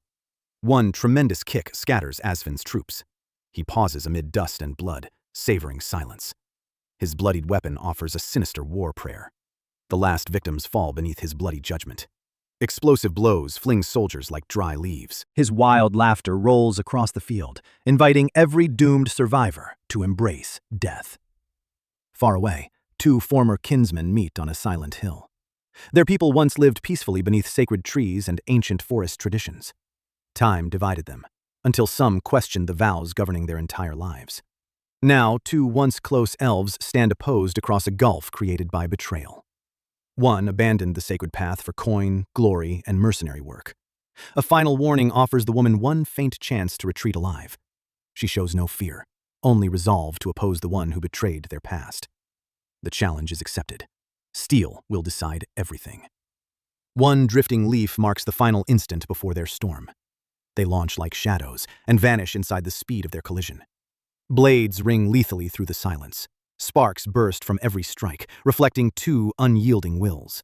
The enemy attacks with incredible speed, trying to pierce her flawless defense. One deadly thrust misses by millimeters. Confusion flashes when his target disappears. Her graceful shadow already waits behind him. The exchange proves mastery matters more than any weapon's threatening appearance. The defeated foe falls, acknowledging the defender's superior skill. He lashes out again, and crossed blades ring. Her grip stays firm and movements exact as she reads the feint instantly. The enemy leader calls desperately for reinforcements, unaware his unit is already gone. While distracted, he never noticed the allies silently eliminate everyone hidden nearby. A tracker wipes his bloody blade clean. Only now does he realize the ambush was doomed. She answers his hesitation with contemptuous steel. Her blade slips through his defense and removes his last chance to survive. Blood closes the failed assassination.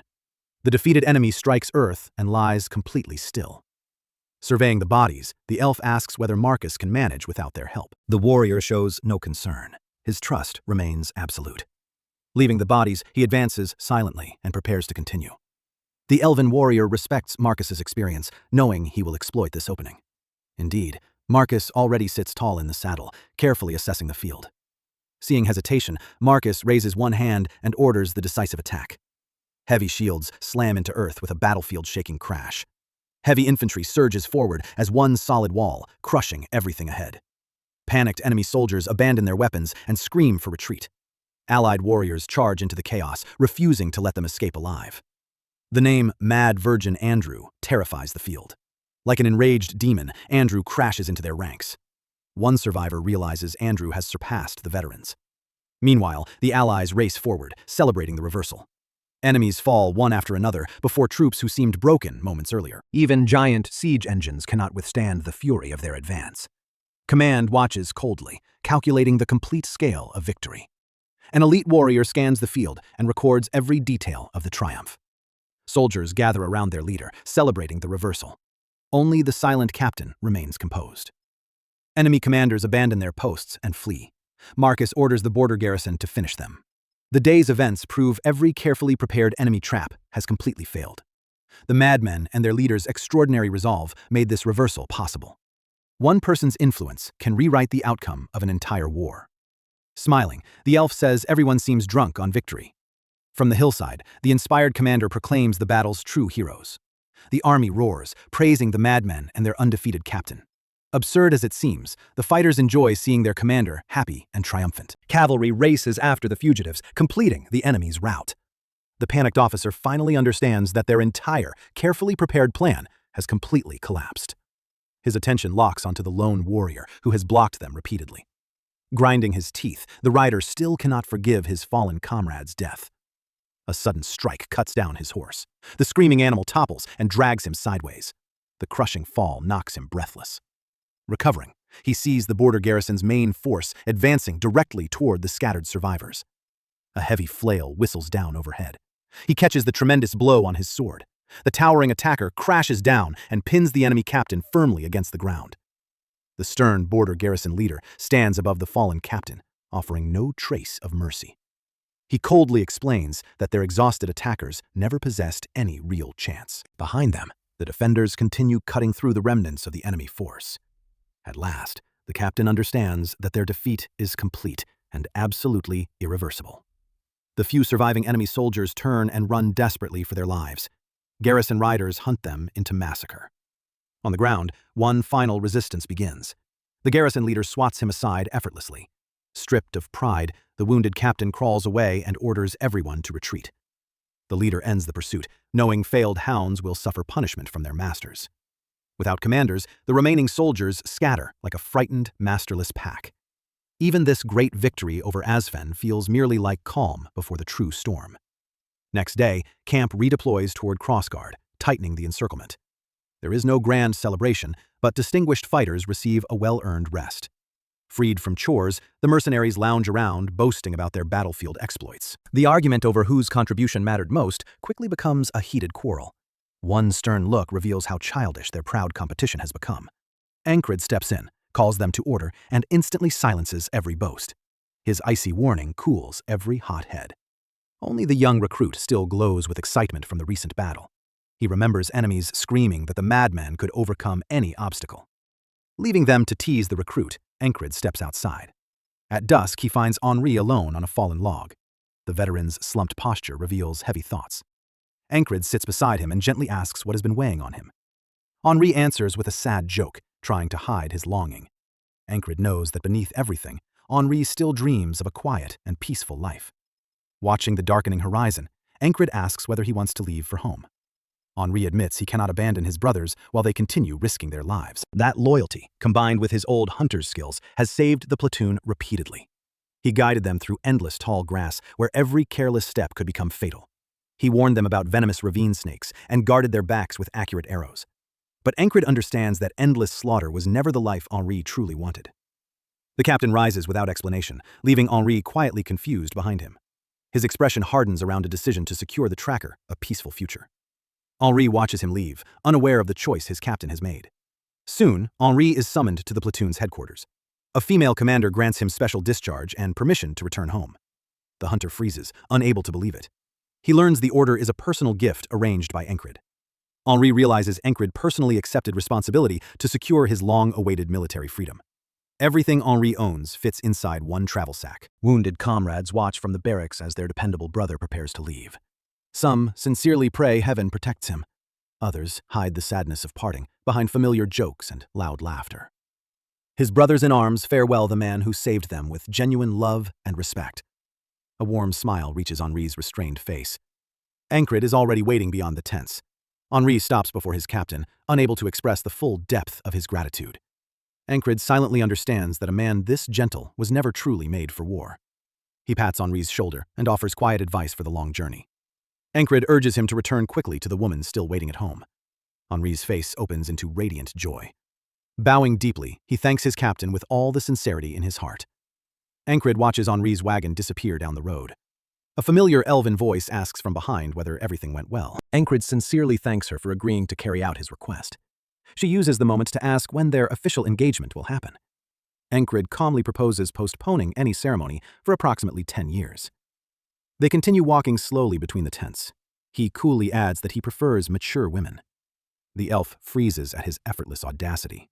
Turning back, she asks whether he worries about hurting her feelings. Ancred gives her a stern look, knowing she was never actually hurt. Exposed, the elf only snorts in annoyance. She turns sharply and orders Ancred to follow before returning to the barracks. An experienced officer interrupts while slowly drinking from his mug. In a strict tone, he says the battalion commander urgently summoned Ancred. The veteran sips again, studying his subordinates sternly. His manner confirms that the coming meeting will be entirely serious. Ancred and his elven companion approach the appointed place together. The commanding officer already waits there, outlined against the military camp. Ancred remembers a subordinate warning that someone would soon attempt to recruit him. Surviving hopeless reconnaissance and saving the rear is an achievement no command can ignore. He stops before the commander, composed and prepared for any possible turn. The veteran delays business by calmly sipping tea. He politely invites Ancred to join him, maintaining flawless composure. Setting down his cup, the commander apologizes for interrupting the officer's rest. Ancred answers respectfully, although tension already hangs beneath their formal courtesy.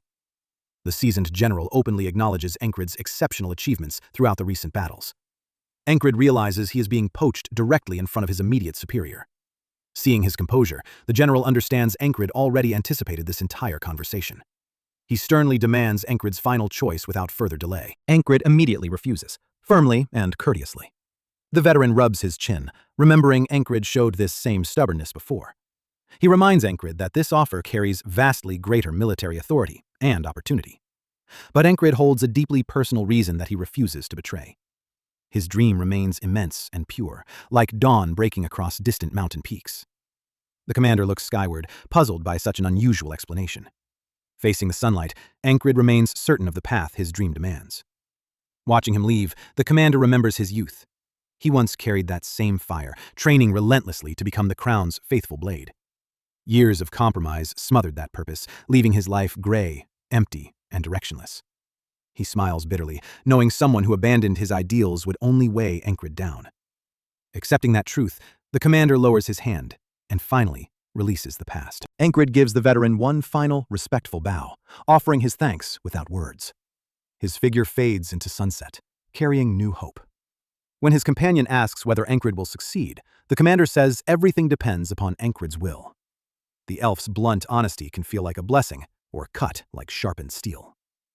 Watching Encrid disappear, the commander resolves to search again for the path he abandoned. In Narilia, arrogant aristocrats have made honest survival painfully difficult for any principled warrior. He once belonged among those privileged nobles, but abandoned comfort to pursue his true calling. Now, he chooses to revive those old ambitions and remember the man he once was. His fingers close around a wax-sealed letter, marking his return to the larger game. Heavy wagon wheels begin another journey.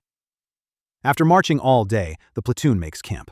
Relief from labor only breeds boredom. The soldiers languish around camp while Encrid quietly cleans and maintains his weapons. Their boredom ends when a huge companion looms over Encrid and demands immediate training. Flexing his massive build, the giant insists they start now while everyone else groans. Sprawled lazily on a mat, another companion offers advice without noticing someone watching nearby. A stern female mentor calls from behind a tree and demands his complete concentration. Encrid finds this distant, highly specific style of instruction unusually strange. Peace ends when another fighter thunders into camp, scattering everyone blocking his path. He confronts the platoon leader, invokes a forgotten promise, and demands their duel immediately. Wild anticipation burns in his eyes, clearly marking him as another madman. The commotion blocks the passage, preventing ordinary soldiers from constructing the barracks. The female commander's patience is completely gone. Soon, everyone stands in cold wind beneath a harsh reprimand. The instigators immediately shout excuses and blame one another for everything. Starting another brawl during punishment only makes their situation even worse. Watching soldiers wonder how anyone could communicate with such uncontrollable savages. Passing by, Encrid jokes that their commander is just as mad as they are. The stunned soldiers wisely drop the subject. Meanwhile, a clever youth searches abandoned defenses. He eagerly checks beneath old awnings and rubbish piles for anything valuable. Encrid asks what he is doing and hears a convincing theory about hidden spoils. Tapping his temple, the youth explains that treasure hunting requires thinking like a veteran soldier. During battle, soldiers hide gold near landmarks they can still recognize amid confusion. His triumphant look proves the calculation worked. One scavenger excitedly points toward a distinctive curve of roots beneath the temporary barracks. Kreis studies the area coldly, like a predator calculating every possible movement and escape. Survival has sharpened his mind beyond the elaborate plans of many celebrated strategists. Yet, the moment gold reaches his hands, greed immediately erases every other concern. Then, he spots battered parchment in the dirt. Unfolding the scrap, Kreis realizes this unexpected discovery may be extraordinarily valuable. The others sigh at another burst of enthusiasm. Kreis turns toward dusk and battle. The enemy camp remains unfinished, leaving an ideal window for a carefully timed surprise attack. Leaving the commotion, Kreis turns to his unnamed mentor and resumes their interrupted discussion. Wild, dangerous anticipation ignites inside the veteran fighter's eyes. He has devised an unnamed method that exceeds human limits through one monstrous burst of strength. Its price is terrifying, because the overloaded heart may simply fail and stop completely. That danger means little to Kreis, who stopped fearing death long ago. The mentor's gaze warms as he recognizes his own untamed predatory spirit inside the student. He cannot ignore the chance to train someone carrying such relentless hunger for strength. Their palms crack together against fate. The mentor accepts with a dangerous grin. A heart pounds wildly, almost ready to rupture. Their mad dance with death begins. Elsewhere, a predatory veteran proposes testing Colossal Heart, which unlocks the body's hidden reserves. Encrid remains outwardly calm, though absolute concentration burns within his eyes. The unnamed mentor explains that crisis power demands iron will, complete focus, and unwavering control. Other squad members watch from afar, joking about their captain's latest brutal training. The mentor adds that conditioning alone is useless unless the user believes completely in success. He warns Encred to raise his heart's output gradually rather than destroy himself immediately. Sinister heat rises inside Encred's chest. Every heartbeat thunders through him while he balances along the thinnest boundary between life and death. Suddenly, Encred understands why the mentor demanded flawless concentration from every single sense. He only needs to loosen control slightly and guide the destructive energy through its proper channel. The stern teacher watches every movement, terrified that one mistake could become fatal. Encred repeats the deadly command inwardly, forcing his heart into an increasingly furious rhythm. His comrades joke from afar, already familiar with their captain's absurdly dangerous training. One tiny hand movement reveals the pressure inside, but retreat is no longer possible. A satisfied nod confirms immediate failure was avoided. Teacher and student face each other again. Encred grows mildly irritated when the mentor suddenly changes the rules midway through training. The watching fighters only smile knowingly. Encred protests that controlling his own heart through thought is hardly a simple task. A wordless pause settles over them. The furious mentor grows angrier, insisting he is already giving Encred everything he has. Training continues deep into night as Encred repeats the same punishing exercise endlessly. Morning arrives, but shouting still fills camp. The desperate mentor shakes his student, barely believing Encred is making any genuine effort. He barks commands, trying to force Encred's body and heart into the required rhythm. The scolding continues until late night, drawing irritated complaints from neighboring tents. Exhausted, the mentor tears open the flap and storms inside. He collapses, grumbling that Encred trains until midnight again. A companion polishing his blade jokes that Encred simply hates meaningless barbarian techniques. The mentor snaps at him to wait quietly for his own turn teaching Encred. Another reclining fighter worsens everything by claiming he would make a much better teacher. With a heavy sigh, the mentor reflects upon Giant's Heart, his native tribe's unique inheritance. Learning it begins by sensing magic's flow and commanding the internal organs through conscious thought. No matter how often it is explained, Encred cannot grasp that subtle sensation. Even the greatest shamans among the mentor's people required years to understand this secret. Closing his eyes, the veteran accepts that patience is his only reasonable answer. Even simple spiritual methods have never come easily to Encred during the first attempt. Seeing Encred's sincere hunger for strength, the mentor resolves to give him time. He finally hides beneath his blanket and seeks sleep. Meanwhile, cold moonlight finds Encred training until exhaustion. Every falling drop of sweat records the endless night's punishment. His eyes burn with unbreakable resolve and a desperate hunger to grow stronger at any cost. Another bandaged fist thuds against his chest. The others watch silently, knowing nothing can stop their captain's madness. A heavy breath escapes, serving only as a pause before the next attempt. The mentor tries ending the session, warning Encred that he is nearing his limit.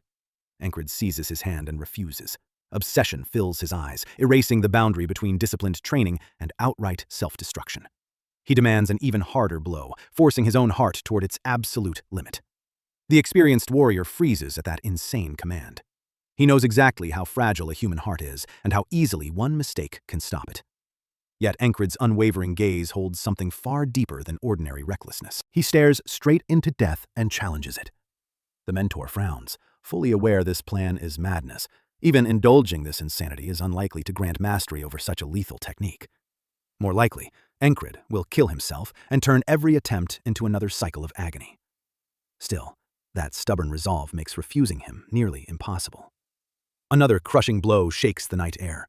Encred knows failure's cost and refuses retreat. For one suspended moment, neither man speaks. A crushing strike drops Encred and empties his lungs. Time slows until his own dull heartbeat fills his ears like a funeral bell. He clutches his chest, desperately trying to control the runaway rhythm. Then, a piercing cold light flares in his eyes. A manic smile twists across his pain-stricken face. His allies freeze, unable to understand the horrifying sight. His heart skips beneath monstrous strain. Blood slips from his lips through fresh agony. His horrified comrades rush forward to stop him. Encred jerks away and tears the bandages from his exhausted muscles. A frantic struggle erupts as everyone desperately tries restraining him. Anger and confusion twist every face. They shout for Encred to end this insane risk immediately. His empty gaze fades as he collapses. That dull heartbeat returns, steadily counting down his final seconds. His consciousness sinks into a freezing abyss. Deep within the darkness, an otherworldly figure appears. A cold warning marks this threshold as something greater. Ancred refuses to bend, insisting only he decides when his end will come. The shadowed boatman narrows his eyes, trying to understand the madman's true intention. Ancred plans to uncover Heart of the Colossus through the deadly method now familiar to him. He chooses this terror knowingly, advancing step by step toward the fatal boundary. Cold moonlight returns before the doomed day repeats. Ancred presses his palm against his chest and listens to every heavy beat. Rem's unfamiliar force answers within him, but willpower alone still cannot control it. A comrade urges him to accept failure and retreat before the risk becomes fatal. Cold blue eyes burn with resolve that leaves no room for weakness. Surrender means remaining forever unchanged, and Ancred refuses to accept that fate. His fingers settle around the sword hilt, ready to release every restraint. Rather than fearing death, he has always tempered his spirit against worthy opponents. Now he must find an entirely new key to this incomprehensible technique. The only question is where awakening Heart of the Colossus must begin. A violent pulse explodes through the silence. The others cry out at his madness. Those nearest rush toward him, begging him to awaken before it is too late. His cooling body lies beneath an ominous presence. Is dying from a ruptured heart repeatedly truly the only available path? Heart of the Colossus turns near-death power into an instrument controlled by will. Only by crossing mortal danger can that savage force become permanently tamed. The grim boatman shakes his head, stunned by madness priced in countless agonies. For one step forward, Ancred willingly enters that abyss again and again. No pain is cruel enough to stop him. Sunrise returns him to the familiar camp. Another attempt to control the force fails. The veteran refuses to continue after sensing how close death has come. For 27 versions of this day, Ancred has failed to control his racing heart. Ancred grips the mentor's hand and demands an even more brutal strike. Shock hits the veteran as Ancred demands death. Ancred's cold stare confirms he truly accepts death as the price of breakthrough. The warrior grits his teeth, appalled by such relentless madness. He categorically refuses to cross that line and kill his own commander. Ancred freezes, expecting obedience instead of resistance. The veteran hurries away, muttering threats to hide his turmoil. Ancred watches him leave, unable to understand why the battle-hardened man suddenly refused. Night silence turns his thoughts toward mental barriers. The loop grants unlimited training chances, yet its central mystery remains completely unresolved. Why would someone once blindly obedient reject this order so decisively? At dawn, Ancred resolves to repeat the day however many times necessary. Back at the beginning, he again orders the mentor to force his heart faster. This time, the veteran's eyes show readiness to cross the fatal line. Ancred gives the final order without hesitation, doubt, or mercy. Rem studies his commander's unyielding face in astonishment. The ultimatum leaves no room for objection, forcing Rem to obey. A bandaged palm thuds into Ancred's chest. After living this endless day 60 times, Ancred finally understands the truth. Reviewing those earlier cycles reveals the true nature of everyone who surrounds him. Rem and the other madmen joined one unit because none accepted another person's authority. That was why Ancred avoided commanding them and expected no loyalty. He simply kept advancing, accustomed to depending only upon his own strength. Step by step, those uncontrollable outcasts chose to recognize his authority themselves. For now, however, awakening ancient heart matters far more than this hard-won realization. It is extraordinary power hidden deep within his own chest. Covering Rem's hand, Ancred forces the decisive strike. Fear crosses Rem's face as he risks everything. Inner energy moves, driving blood violently through Ancred's veins. A devastating impulse tears through him, spraying blood. Savage pain rips across his chest from within. Fighting the agony, Ancred uses inhuman effort to shout Rem's name. Cursing through the strain, Rem pours his remaining strength into the mad ritual. The stalled heart answers with a saving thunder. Ancred coughs dark blood across the ground. Painful spasms finally return his consciousness. Life pounds inside him again, sending a burning current of pure energy through every vein. The mentor freezes, unable to believe Ancred mastered such a difficult technique within one day. Still kneeling calmly, Ancred controls the violent rhythm hammering steadily inside his chest. Cold confidence ignites in his eyes as one fist tightens. His fingers close around the sword hilt beneath the blinding midday sun. None watching realize he endured this exhausting day hundreds of times to reach this moment. The gathered warriors hold their breath as the atmosphere surrounding Ancred suddenly transforms. A watching commander widens his eyes, sensing that something unbelievable is about to happen. Encred flashes forward and drives his blade down. His heart answers with one thunderous beat. The sword crashes into solid rock. Deep cracks race beneath his feet. Dust and shattered stone explode upward. Everyone staggers before the strike's crushing force. Before the dust settles, the mentor advances and demands answers from Encred. Watching steam rise from Encred's body, he finally voices the doubts consuming him.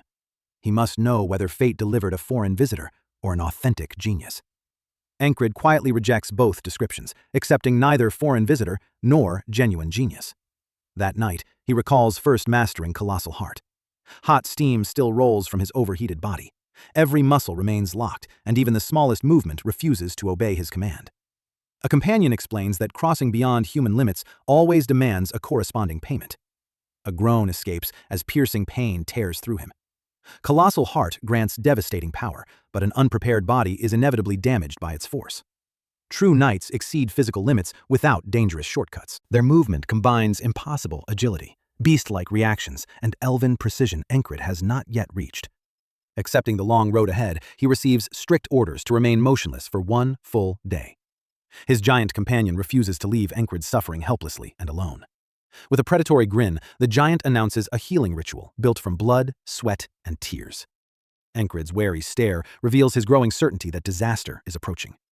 Steel-hard fingers dig into knotted muscle. The unbearable pain leaves him gasping and twisting. This treatment feels deadlier than enemy steel. Unshaken, the bone setter continues and explains these brutal presses form an ancient technique. Even through agony, Encred memorizes every pressure point and movement the giant uses. He grips the sheet until it nearly tears, refusing to surrender before the pain. Darkness boils at his vision's edge. Witnesses beg someone to save Encred from the treatment. The peaceful sky mocks his still aching body. Auden nearly killed him, though the muscle pain vanished. Remaining still is sensible medical advice, but forced inactivity feels like torture to Encred. A companion immediately blocks his return to work and asks the obvious question. The huge companion smiles and takes control like removing a dangerous toy from a child. A quick-witted subordinate promptly carries away both heavy swords. Encred instantly defends his property, despite being half asleep. The mercenary turns his concern into a joke and demands an outrageous service fee. Their bargaining turns merciless over unwanted concern. The crafty caretaker argues that elite weapons naturally require premium maintenance. Then he orders his surprised partner to surrender the second matching saber too. The caretaker leaves carrying both swords, while Encred remains puzzled after announcing his two-handed style. Everyone silently accepts the idea, though Encred expected strong objections to such obvious madness. Anatomy remains unforgiving. Wielding two heavy swords without proper preparation is complete insanity. One-handed use strips much of each weapon's crushing power. Reshi notes that no argument can change someone who has already made his decision. The companions simply shrug and watch the strange situation continue unfolding. Encred smirks at the stubborn helper, recognizing sincere concern hidden beneath the irritating behavior. A nearby companion quietly diagnoses Encred's condition more accurately than any healer could. His surprise earns more teasing about legendary stubbornness. But stubbornness is not the real question. Why choose two swords at all? Encred answers with disarming simplicity, confidence, and not the slightest trace of doubt.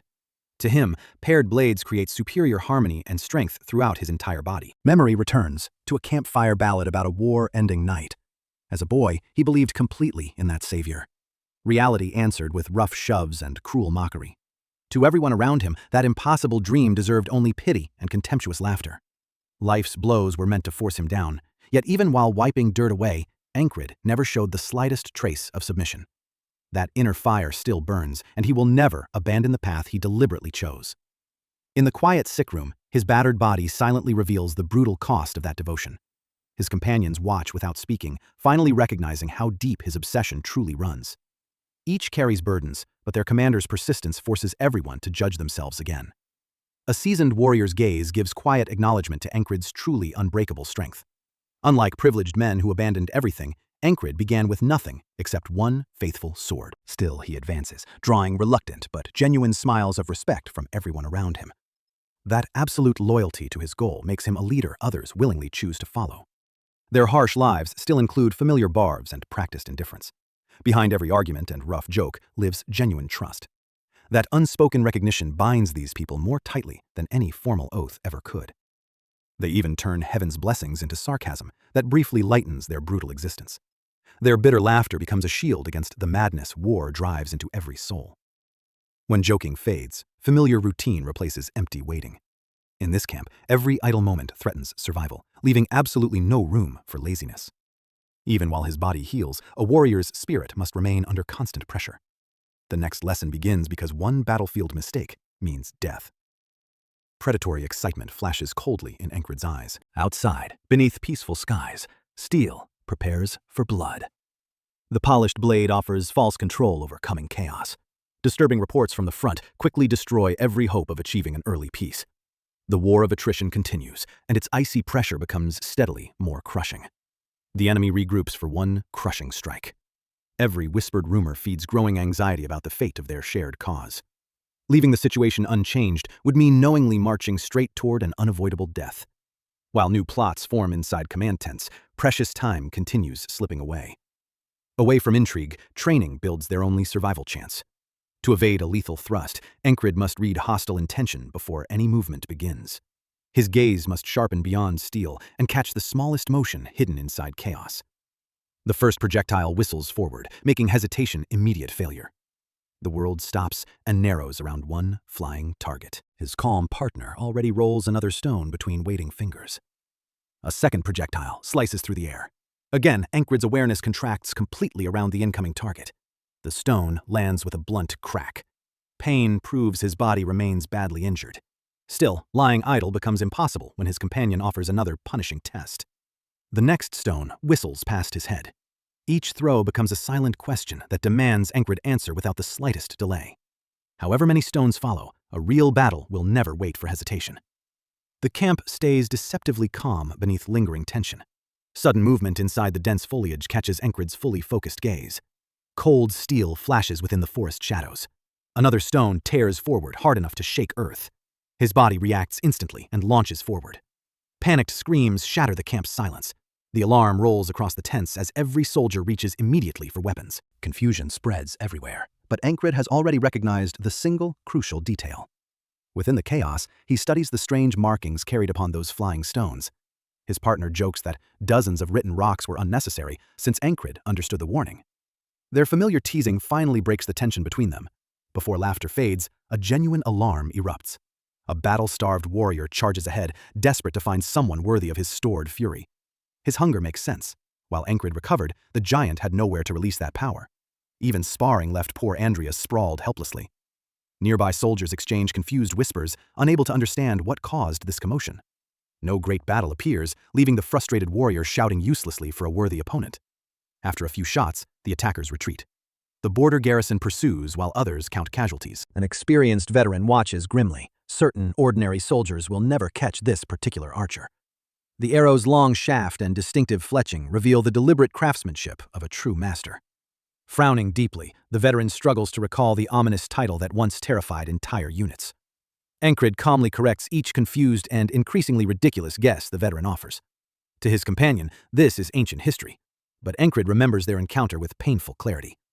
He recalls a brutal battle where one enemy bow claimed lives in rapid succession. Only a shield raised at the perfect moment saved one comrade from certain death. Finally, the name returns. Falcon's Claw. Inside the dim command tent, someone sleeps through the chaos. The drowsy companion answers their mockery with rumpled clothes and a sleepy smile. Once the jokes end, he explains that paired blades require completely rebuilding bodily control. Encred listens intently, knowing this lesson may keep him alive during the coming war. First, both swords must become equal companions, woven naturally into his daily life. Even resting in the barracks now invites constant jokes about his two steel companions. Night falls, the last candle dies, and difficult practice begins. The swords must stay beside him while sleeping until their weight feels completely natural. His loyal panther becomes the only one truly suffering from the overcrowded bed. Trying to reclaim some room, the spirit panther sighs at her owner's impossible stubbornness. A sleeping reflex suddenly hurls the supposed attacker away. The stunned panther flies aside and lands offended. The furry predator's patience reaches its absolute limit. Encred's peaceful sleep earns a brutal punishment. A bunkmate watches from bed in stunned silence. He can only marvel at how violently this warrior's training continues to unfold. The offended panther stands over her sleeping master. Morning instantly destroys the quiet with another alarm. A deadly projectile whistles past a warrior's head. A crushing impact announces the surprise ambush. One garrison soldier drops dead, pierced by an arrow. The veterans seize their axes immediately, prepared to meet the hidden attackers. Their commander, hardened through relentless training, enters full combat readiness in an instant. The sudden barrage throws the entire camp into bloodshed. As tension rises, the companions begin deciphering the ancient symbols. After carefully comparing every inscription, Encred finally arrives at an unexpected and promising solution. There is no time to reflect, because another fight among his soldiers requires immediate intervention. Even after their anger subsides, anxiety within the unit continues growing. Enemy saboteurs cause damage every day without leaving behind a single usable clue. Casualties keep increasing, and soldiers openly condemn headquarters for its complete inaction. No one wants to challenge higher command, but accepting pointless deaths has become impossible. They confront their commander at the command post and demand a drastic change. The junior officers devise a daring plan that might finally lure the hidden enemy out. Those prepared to risk themselves for their subordinates quickly support the dangerous initiative. The strategy requires perfect coordination and absolute secrecy throughout every stage of preparation. Meanwhile, fierce arguments shake the main headquarters tent.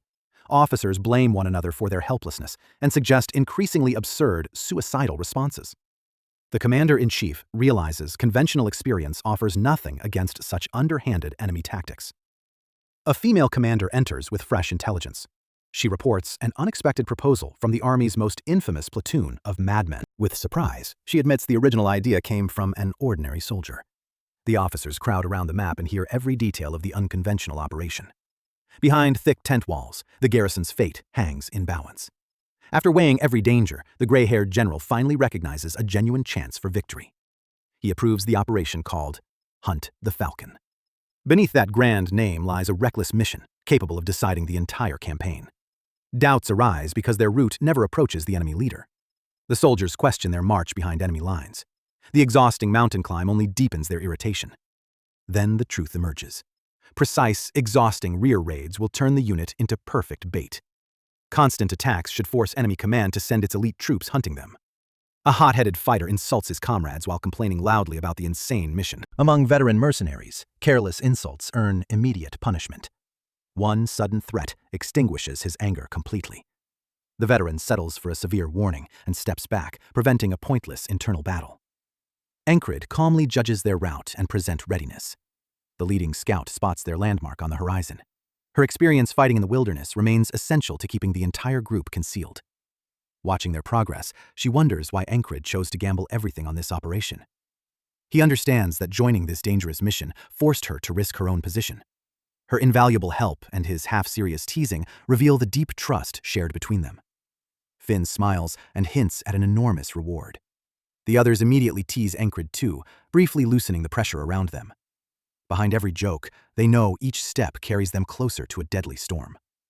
An enemy camp hides below beneath pre-dawn mist. Encred quietly orders everyone to hold formation and prepare for the worst. One fighter wants blood, not caution. Roaring wildly, the mad warrior charges downhill. The others accept the ruined stealth plan and rush after him. For Encred, the sudden battle immediately becomes another severe test of everything he has learned.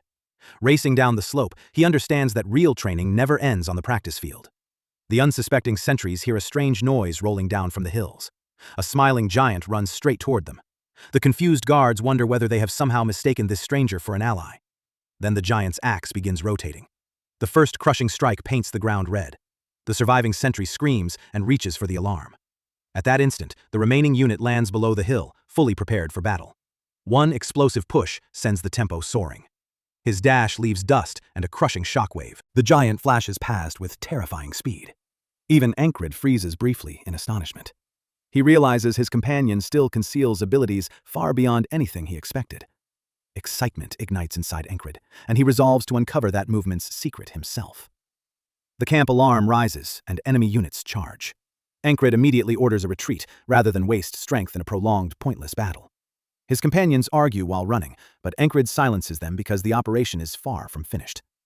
At sunset, they escape pursuit and expertly erase their trail. After relocating, they charge down another slope. Guards swing their swords, desperately trying to seal every possible escape route. Encred focuses immediately, refining his newest lesson within the chaos of real combat. He slips aside, missing the blade by inches.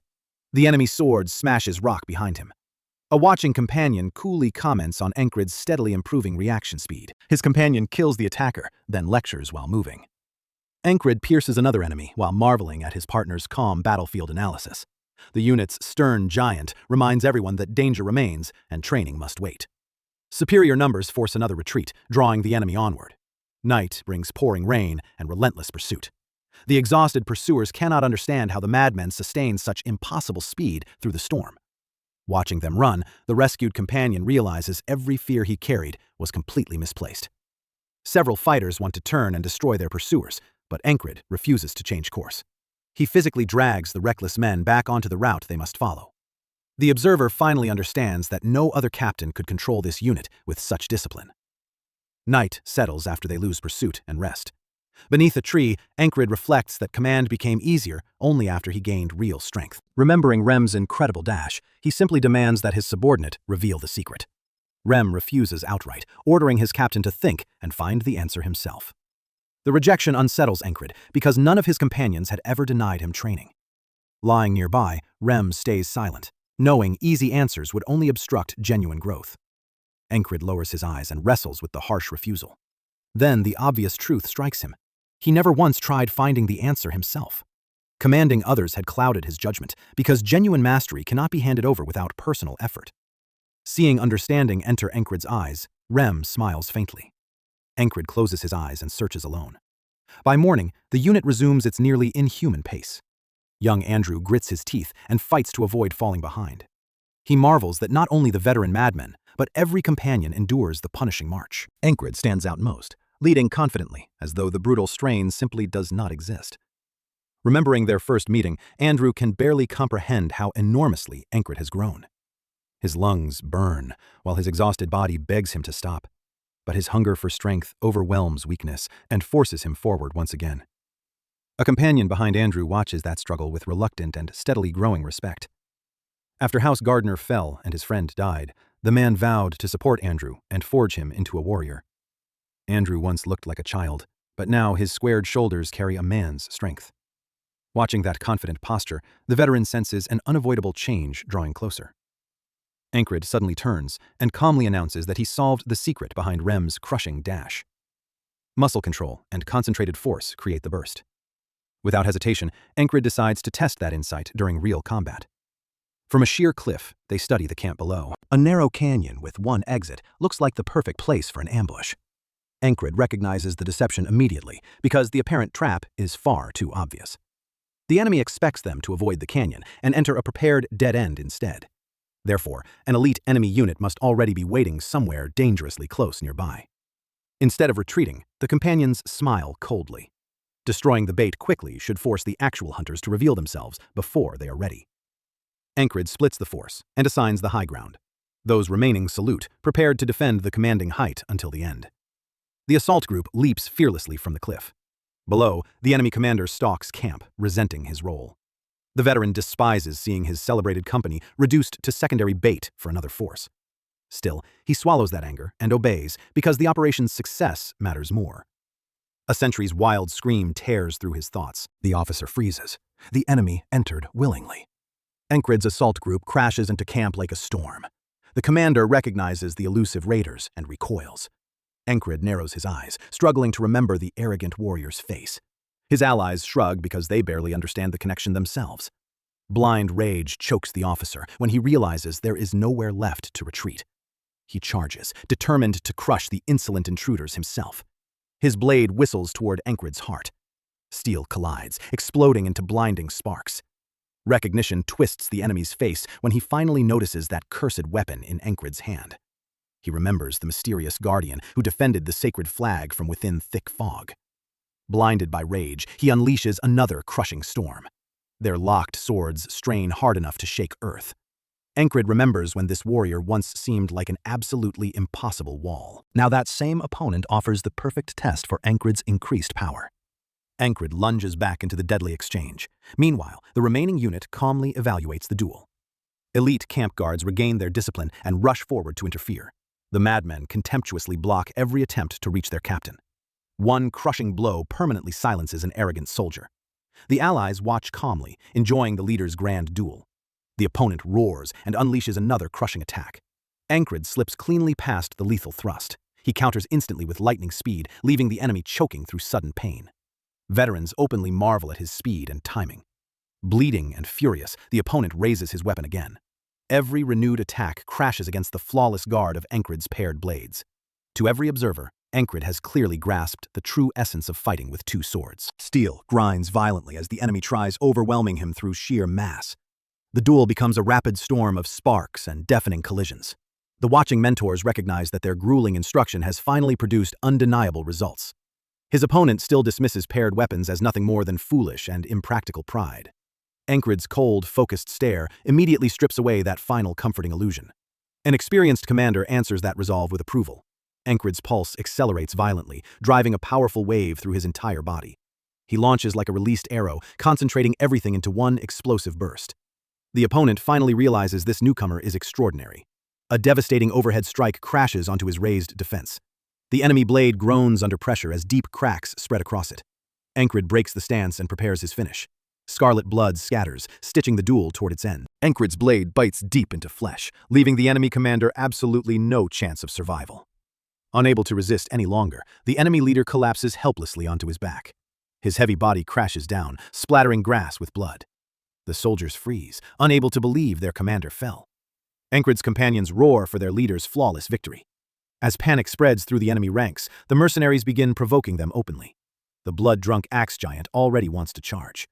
Enemy soldiers recognize their hopeless position before advancing fighters. Battle fever clouds judgment until the chaos feels celebratory. A desperate order to hold collapses immediately against the brutal reality. A blonde fighter catches the club barehanded. He answers instantly with a crushing blow that drives his opponent into the ground. The defeated brute falls unconscious beneath the victor's cold and indifferent gaze. The survivors realize these men are the monsters. Only a cunning ally smiles, calculating that strength's value. Meanwhile, the giant raises his massive axe again. The heavy blade tears downward through armor. His broad swing nearly removes an ally's head, too. The companion barely ducks before immediately cursing the giant's clumsy recklessness. While they argue, a nimble swordsman calmly faces another charging enemy. One flawless movement kills the attacker and stains the waiting blade crimson. Elsewhere, another reckless fighter tries surprising the giant's terrifying companion. The heavy blade reaches him first and splits him. The young swordsman smirks, challenging the enraged giant to reveal his full strength. Their endless quarrel amuses the squad, while younger members uselessly demand some reason. Nearby enemies mistake the mercenaries' infighting for the perfect opportunity. That foolish hope ends with a severed throat. A swift silhouette tears through them, leaving blood behind. The red-haired fighter's contempt dismisses their pathetic resistance.